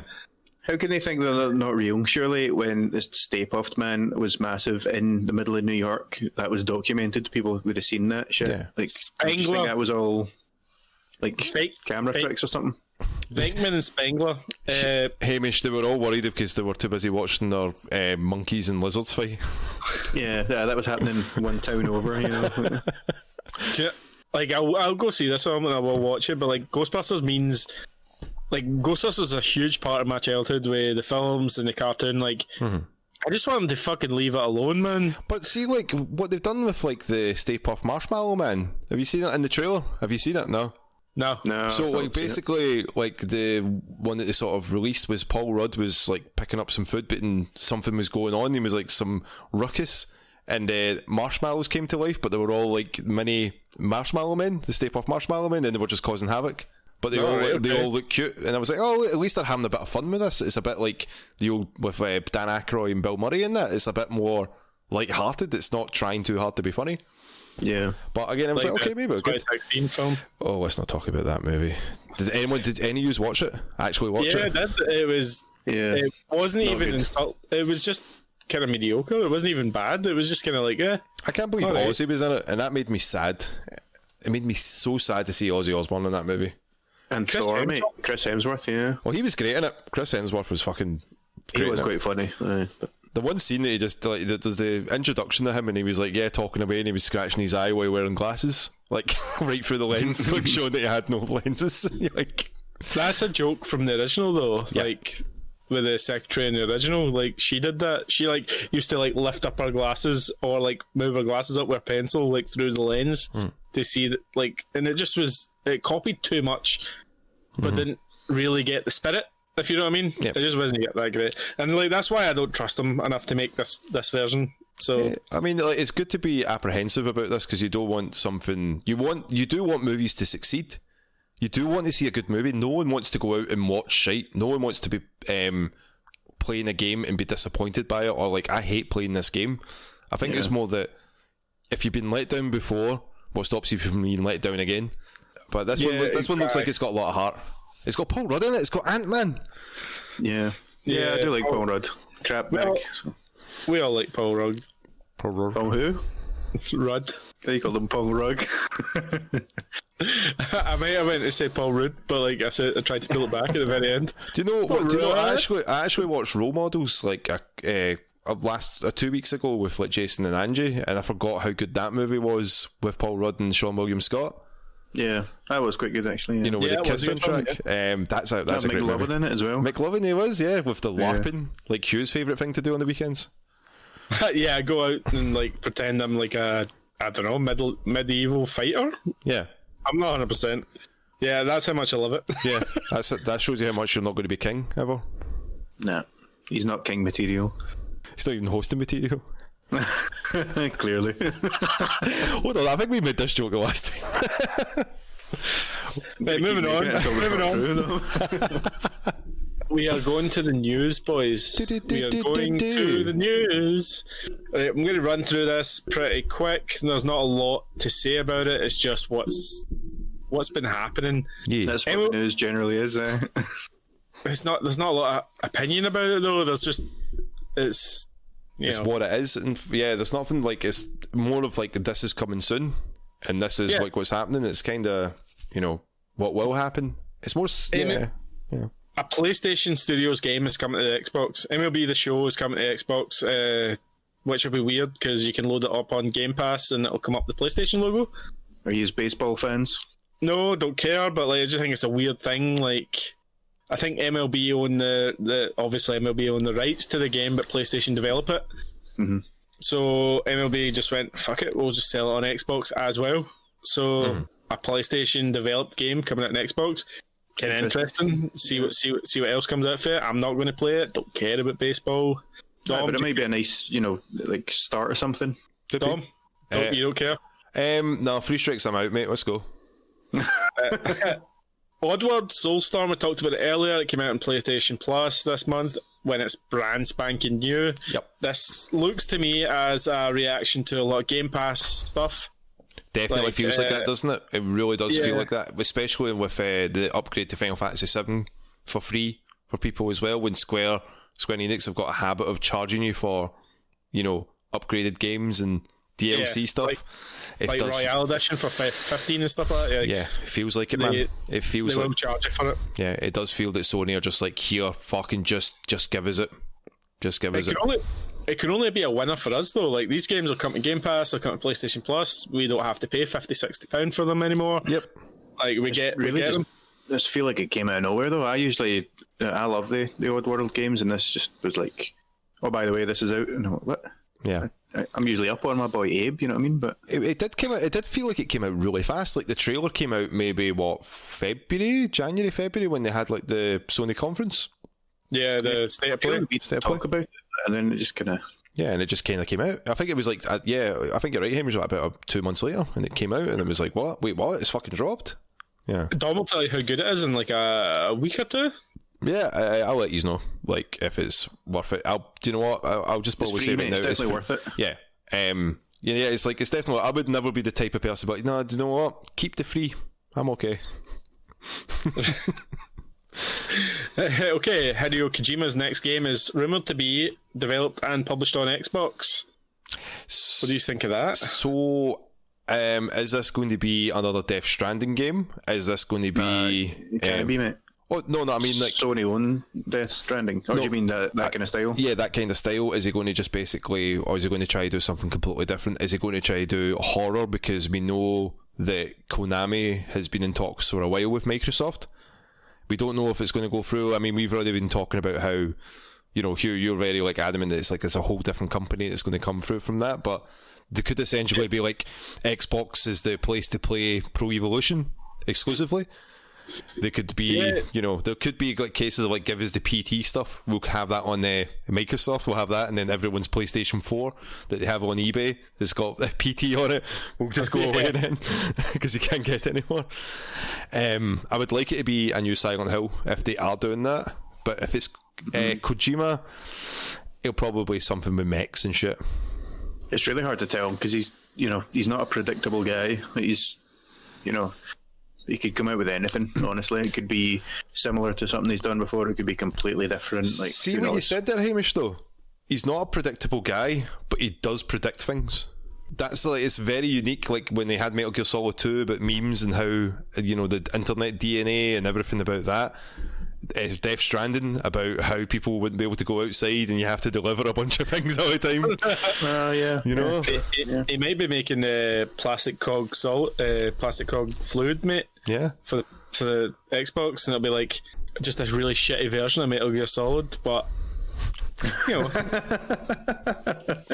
I had no idea what the fuck you were talking about. I was like, I was trying to think of that for like 5 minutes. I was like, right, think of other things other than Metal Gear and Solid. Dom's going to be talking for the next 5 minutes, so I've got plenty of time. Come on. Plastic cog fluid. I'm kind of interested, but like Kojima's one of those guys that I don't lay all my hopes on him anymore. No. I just go, oh, cool, I'll see what you're releasing, but like it's kind of to the side now. He's not the main guy anymore. Yeah. Interesting though, it's on Xbox. Microsoft are obviously flexing that cash muscle they've got. Yeah, they're like, oh, we're going to have Kojima. Do you know what else we're going to have? We're going to buy Discord. We're going to buy this. You know what I mean? They're It's like they did with Bethesda. It's just like, you know, could I buy a game? No, I'll just buy you. We've got Obsidian as well. It's fine. Come on, mate. They should just give Fallout back to Obsidian. Definitely, 100%. Here, Obsidian have Fallout. But okay, still on PlayStation. Last of Us remake is rumored. Well, it's not even rumored. They know it was getting made. They just the rumor is that it's been moved on to like a secret studio in San Diego. So like, I think this is ridiculous. The game why bother? The game came out 7-8 years ago. It had a remaster. It had. You only just played it a year ago. Like, what can they do to it to make it better? They set better graphics. That's it. Like, there's no like gameplay upgrades. Yeah, it seems like a waste of time. It seemed like the studio was a small studio internal to Sony, and they thought the best way of making themselves known was remaking properties, so they decided on Last of Us, which I think is crazy because there's about 20 different Sony properties they could have chosen instead of Last of Us, which gets enough attention.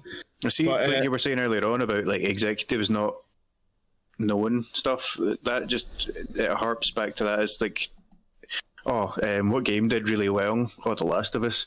All right, okay, let's remake that. And it's like, oh well, that was just made. It's like, yeah, but people like it, so they'll buy it again. Like, they're out of touch, man. It's been 10 years. You know, let's just do it again. That's the rumour. It's not even a rumour. I think it's actually known that strategy now for Sony is blockbuster games and less games. So like, Japan Studios used to be the company that made things like think it was like Gravity Rush and Shadow of the Colossus and stuff like that. They were the ones that developed that, which were like unique. They didn't sell like super well. They weren't blockbuster games, but like each one was like an art piece. So like they shut Japan studios, they are shutting other studios, and they're just going for a certain few IPs that make them the most money. Which, you know, capitalism, that's the way it is. But like, we're losing this creativity in the business now, and it's kind of sad. You won't get like these companies that'll make, or these developers that'll make nice things. Like, so Ben Studios, the company or developer that made Days Gone, and they tried to convince Sony to make Days Gone 2, and it was knocked back because of the mixed reaction to Days Gone and the extended life cycle of that game. Like, it was like 6-7 years in development.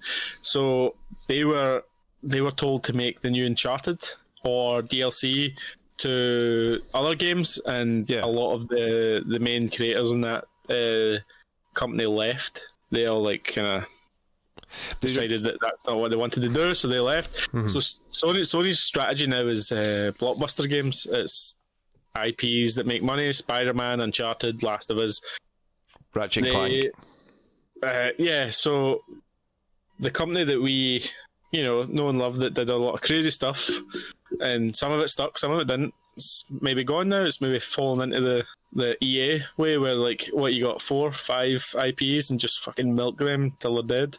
Like Nintendo? Like Nintendo. God damn it, I'm sick of Zelda. But yeah, it's a bit disappointing if that's the case, that they're already wanting to early redo games like that. But do you know what? I hope they do it. I hope they do it, and I hope it fails.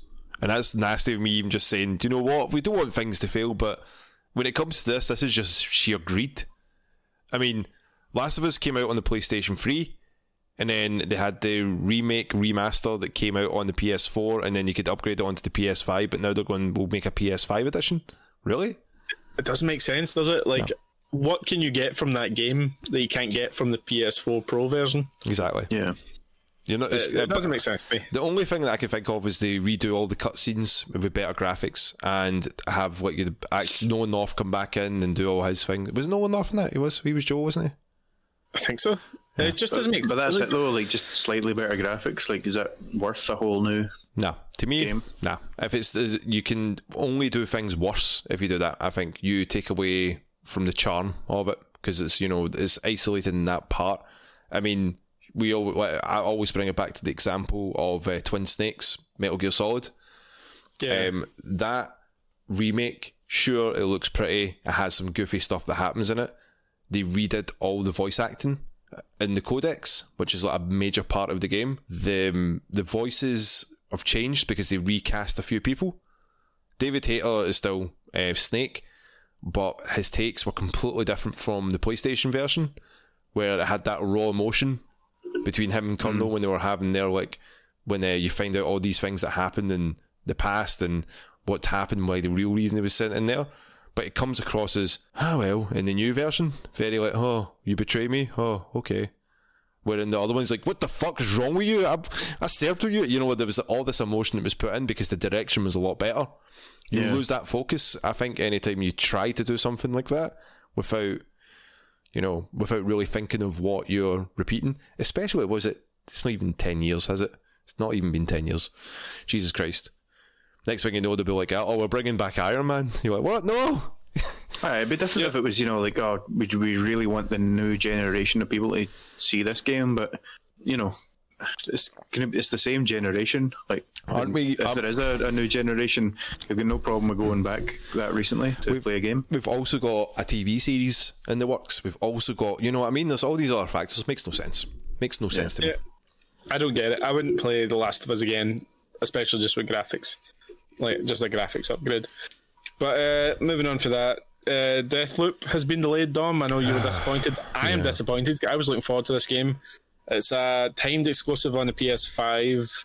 So I don't know what happens with these timed exclusive deals. Is it that the year starts from when it was released, or the year starts from when, like, there's an agreement made, like there's a date in place? I don't know. I would imagine it's when it's released. Like, I would hope so, Because, like, a case if they release it and like, 2 weeks later is out on Xbox, they'd be like, what the fuck? Sony will be, lawsuits everywhere. Give me back Spider-Man. Well, I'm against timed exclusives anyway. They're totally fucking stupid, but I'm assuming that's how it works. Well, it's a timed exclusive. It's made by the Dishonored developer Arcane Studios. Obviously, Arcane Studios are Bethesda, which is owned by Microsoft.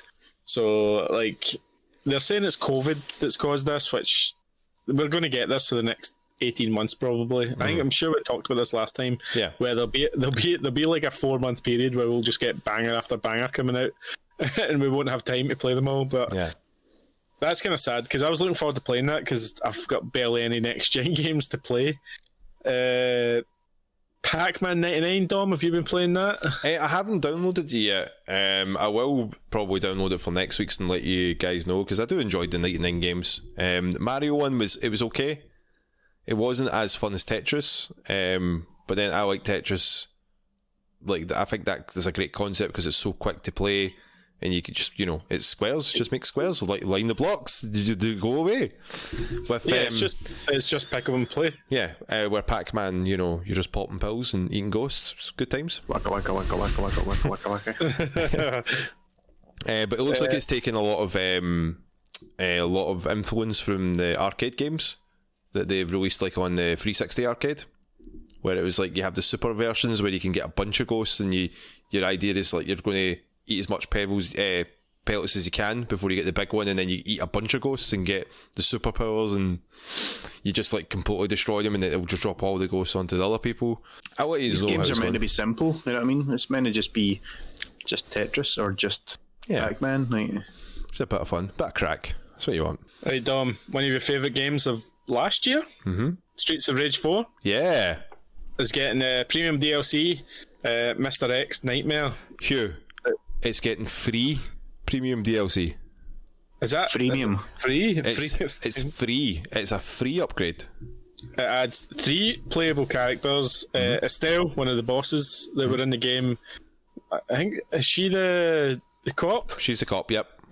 Yep. She's one of the playable characters. The next 2 aren't like announced yet. There'll be a survival mode, which there's no real details on that yet. And there's new music by T. Lopez, the guy that did the music for Sonic Mania. Yep. He's going to do the music for that. And then there's a new Mania Plus difficulty and a training system and a fresh colour palette options coming to it. Yep. Like, that's weird. I think this is... How long has the game been out now? It's way over a year now, because like when I started when I started playing it, we were thinking about streaming it. Yeah. Because I was like, I really enjoy this game, man. We should play this together. And then, it's like a year in August or something like that, or maybe not that long, but it does feel like a while it's been out. So it is getting like it's the premium content, I think, is for the characters, but see the upgrades, like the new game plus the new move sets, that's all free as well. Oh, right, okay. But yeah, it was I think I know who the other characters are going to be, just through the silhouettes, but it'll be at least it'll be different levels and a lot of fun, and I can't wait to stream it again and maybe complete it here this time. Yeah, we got halfway through last time, didn't we? Yeah. COVID willing, Tom, we can beat this game. Yeah, I love the music. Finish it in one sitting. Aye. On easy. Hamish, we were taking our time, Hamish. We were having fun, Hamish. You just need to get good, that's all. Do you remember Fun, Hamish? I've heard of it. All right. I've heard of Fun, says man involved in an entertainment podcast. Says man who's part-time projector. We'll need to like Photoshop like a fucking image on your forehead, man. Actually, let's just screenshot this one. Any more news, man? I have nothing. Is there anything else you would like to talk about? For like, is there anything anyone's looking forward to this week that's coming out, or is there anything that people are like, oh fuck, can't wait for that? Episode 51 of the Patchlings podcast. Well, for the first time in about 10 years, I don't think I'll be watching Mania this year. Got too much other stuff's going on. I did see a post there, 37 hours of wrestling. 37 hours. No one can watch that much. 37 Mania hours? is going to be 37 hours. So no, it's like they've split a couple of days up. So for the last since Monday night, they count like their TV shows, their takeovers, NXT, all these build-ups, and it's going to be 37 hours all inclusive, including the 2 nights now that they do at WrestleMania. Is it 2 nights at WrestleMania now? Yeah. Are they back at like wrestling in front of live audiences yet? Still not yet, but Mania is going to be the first time they'll have an audience since COVID. That's crazy, man. Because UFC's going back to a full arena soon, and you're like, is that a little too early? And no one cares. So 2 nights, man. That kind of ruins the. I'll just catch the highlights. You know what I mean? Yeah. Again, that's what I'm thinking of doing. Like I did enjoy Manias last year because it was like they were restricted, so they had to think outside the box, and they had to do things a bit different. They had no audience. So they had to do something, and no one could see each other. So we ended up doing a Discord party and having a laugh that way. But this year, I'm just nothing. Like, there's been no interest, no fans, no point. Yeah, wrestling's that kind of show that you need fans for. Yeah. So apart from that, there's other news as well. Is that Dark Side of the Ring's coming back? I don't know if you watched any of the documentaries. Yeah, of it. mate. Me and Sinead loved that. Sinead loves watching things about wrestling. She does not like watching wrestling. Like, wrestling is interesting to her everywhere else except in the ring. Yeah. Like, it's so fucking weird. I get it. It's more the real lives are more interesting than the actual portrayal of real life. They're like, oh, this is kayfabe. Yeah, the kayfabe brother. Mate, we watched the Bret Hart one. We watched the Bret Hart DVD, and then we watched the Bret Hart documentary on Dark Side of the Ring, and she was like, this family, like, what haven't they went through? Yeah. And then I think it was the Von Erichs as well. Oh, the Von Erichs one's fucking That's so bad, man. And you're like, whoa, these families go through so much shit. Like, a lot of them like die in like a 6 months period, and you're like, fucking wow. Yeah. It's tough. A lot of the ones that they're talking about this season is going to be Brian Pillman is going to be the first one. So we'll be talking about that. The Ultimate Warrior and that as well. There's a few other ones that they'll have Dana Warrior, so his missus talking about it. Dana Warrior, fucking hell. I forgot to change his name to Warrior. Yeah. So are they going to talk about his crazy period where he was like constantly on coke? Aye. Yeah. So his whole life. For like 45 years. Aye, Jesus. And he was wondering why his heart gave out. Aye, that's true. Yeah. That's so sad, man. Yeah. But like there's not much else. Like I'll be streaming again Monday and Wednesday, finishing off Control. And then I'll figure out what other games I would like to play. I'm thinking, because I've been listening to some of the music, I'm thinking I want to play Undertale again, just to play that on stream. Because I'm going to admit this to you right now, guys. I've only done the pacifist route on Undertale. I never did the genocide route. Oh. So the genocide route is really tough. That'd be a nice wee challenge for you, though. Like, yeah. Considering you played the game, so it's, something different for you. That'd be good. And it's just like you feel awful while playing it though, because you love these characters so much and you're ending them, and then you realise it's just a game. What am I crying about? What is with these tears? What am I crying about? You're getting real emotional. Hamish, man, what about yourself? There's nothing that jumps to mind, to be honest. Like, I'll need to think of something to stream, because like when I was on the other night playing Super Animal Force or whatever the fuck it's called, I don't know, it wasn't really grabbing me. I think I need something with a story to really enjoy. So, but I'll maybe put up I was going to say I'll maybe put up a suggestion thing on the Instagram, but I'll just get The Sims or something like that, something stupid. But I might do that just for some inspiration, because I really can't think of anything, to be honest. But I'd like to start streaming something that... Can't think of it in 400 games on his library. Can't think of one over game. 500. It's not like I can't, I've got the games, I just can't decide.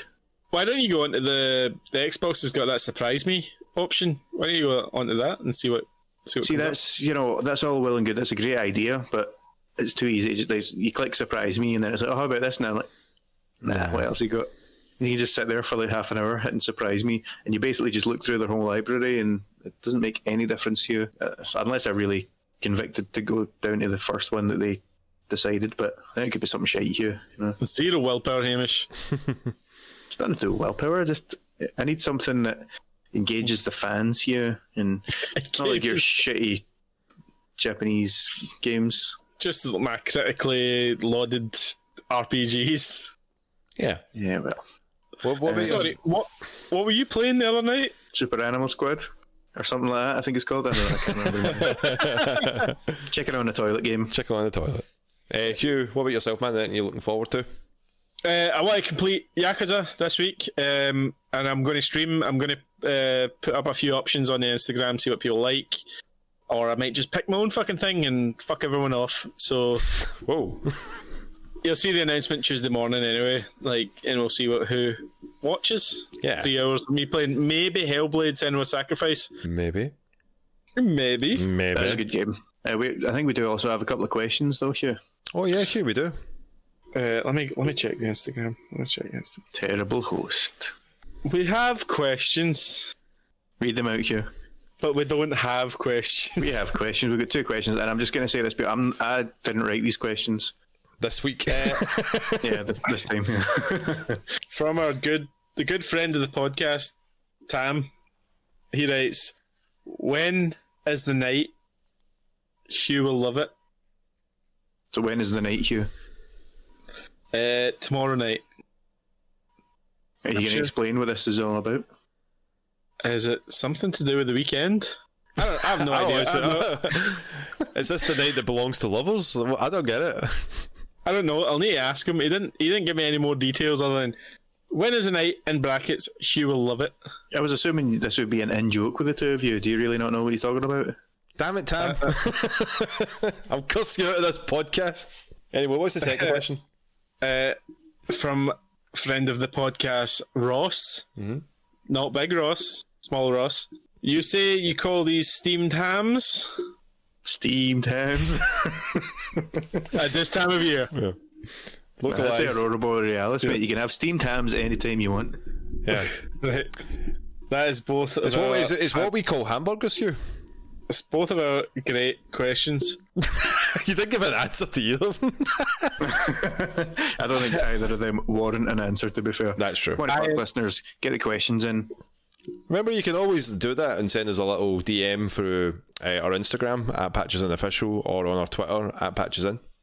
You can slide in your DMs. Slide in, baby. On that disgusting note, What a way to end our 50th podcast. that is the end of the 50th half a century of podcasts in the bag. Do you think 50 is better than number 1, Hamish? I mean, it depends if you're ranking, then obviously number 1's higher than 50. You know, there's a lot of ways to look at that, Hugh. It's good that we've made it this far, but yeah. I mean, let's do some quick maths, right? If we were to do one every week, then... Sorry. You've done a good job of ruining this. Sorry, you brought in maths. I'm sorry. Okay, sorry. If we do 50, what? Well, I'm just saying we're coming up for a second year soon in May, and you know, it shouldn't take 50 to do for 2 years. You know what I mean? That's all I'm saying. I think COVID took a big impact on us. I think you being a lazy bastard took a big impact too. Maybe, but I think there's a lot of outside factors. A lot of other podcasts I know have kind of struggled. Yeah. And took long hiatuses during this because what can you talk about if your can't do anything? Experiences are all the same? Yeah, you can't be like, hey, Hamish, did you go to the jet? Did you go to the sun? Did you go for a what? Did you know? That's it. That's what you're going to do. I know what you mean, yeah. Very in the front of the wall. I'm doing what you're, as Hugh said earlier, I'm doing what you're doing, motherfucker. Yeah, true. So 50 isn't bad in 2 years, especially when we didn't think it would last a year. Yeah, especially Hugh. He kept saying that, and I was like, Hugh, what are you talking about? I thought we were doing well. He was like, I can't believe that I created this. This is my kingdom. Like, Hugh, you're going mad with power. And he was like, no, I'm not. I'm the fucking king. It was like the first year into the podcast, and I was like, this is going to die. And on that note, no, we have many years ahead of us. So, yes, on that note, Dom, this is a goodbye from Dom. bye everyone, and 50 more episodes, please. And bye from Hamish. Bye everyone. Thank you for letting us get to 50. Not like you really had any part in it. We were going to do this anyway.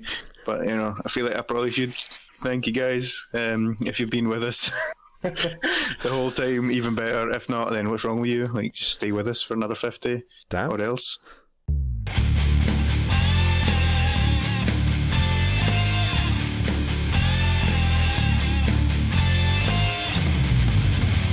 Do you know what the thing is, though? It's because he did more for you in your life than the fucking Queen of this country did for you. The Queen and I said that, King. I said that to my dad. My dad was like, Prince Philip was in the Navy in World War II. I was like, did Prince Philip release X Go and Give It to you? No, he didn't.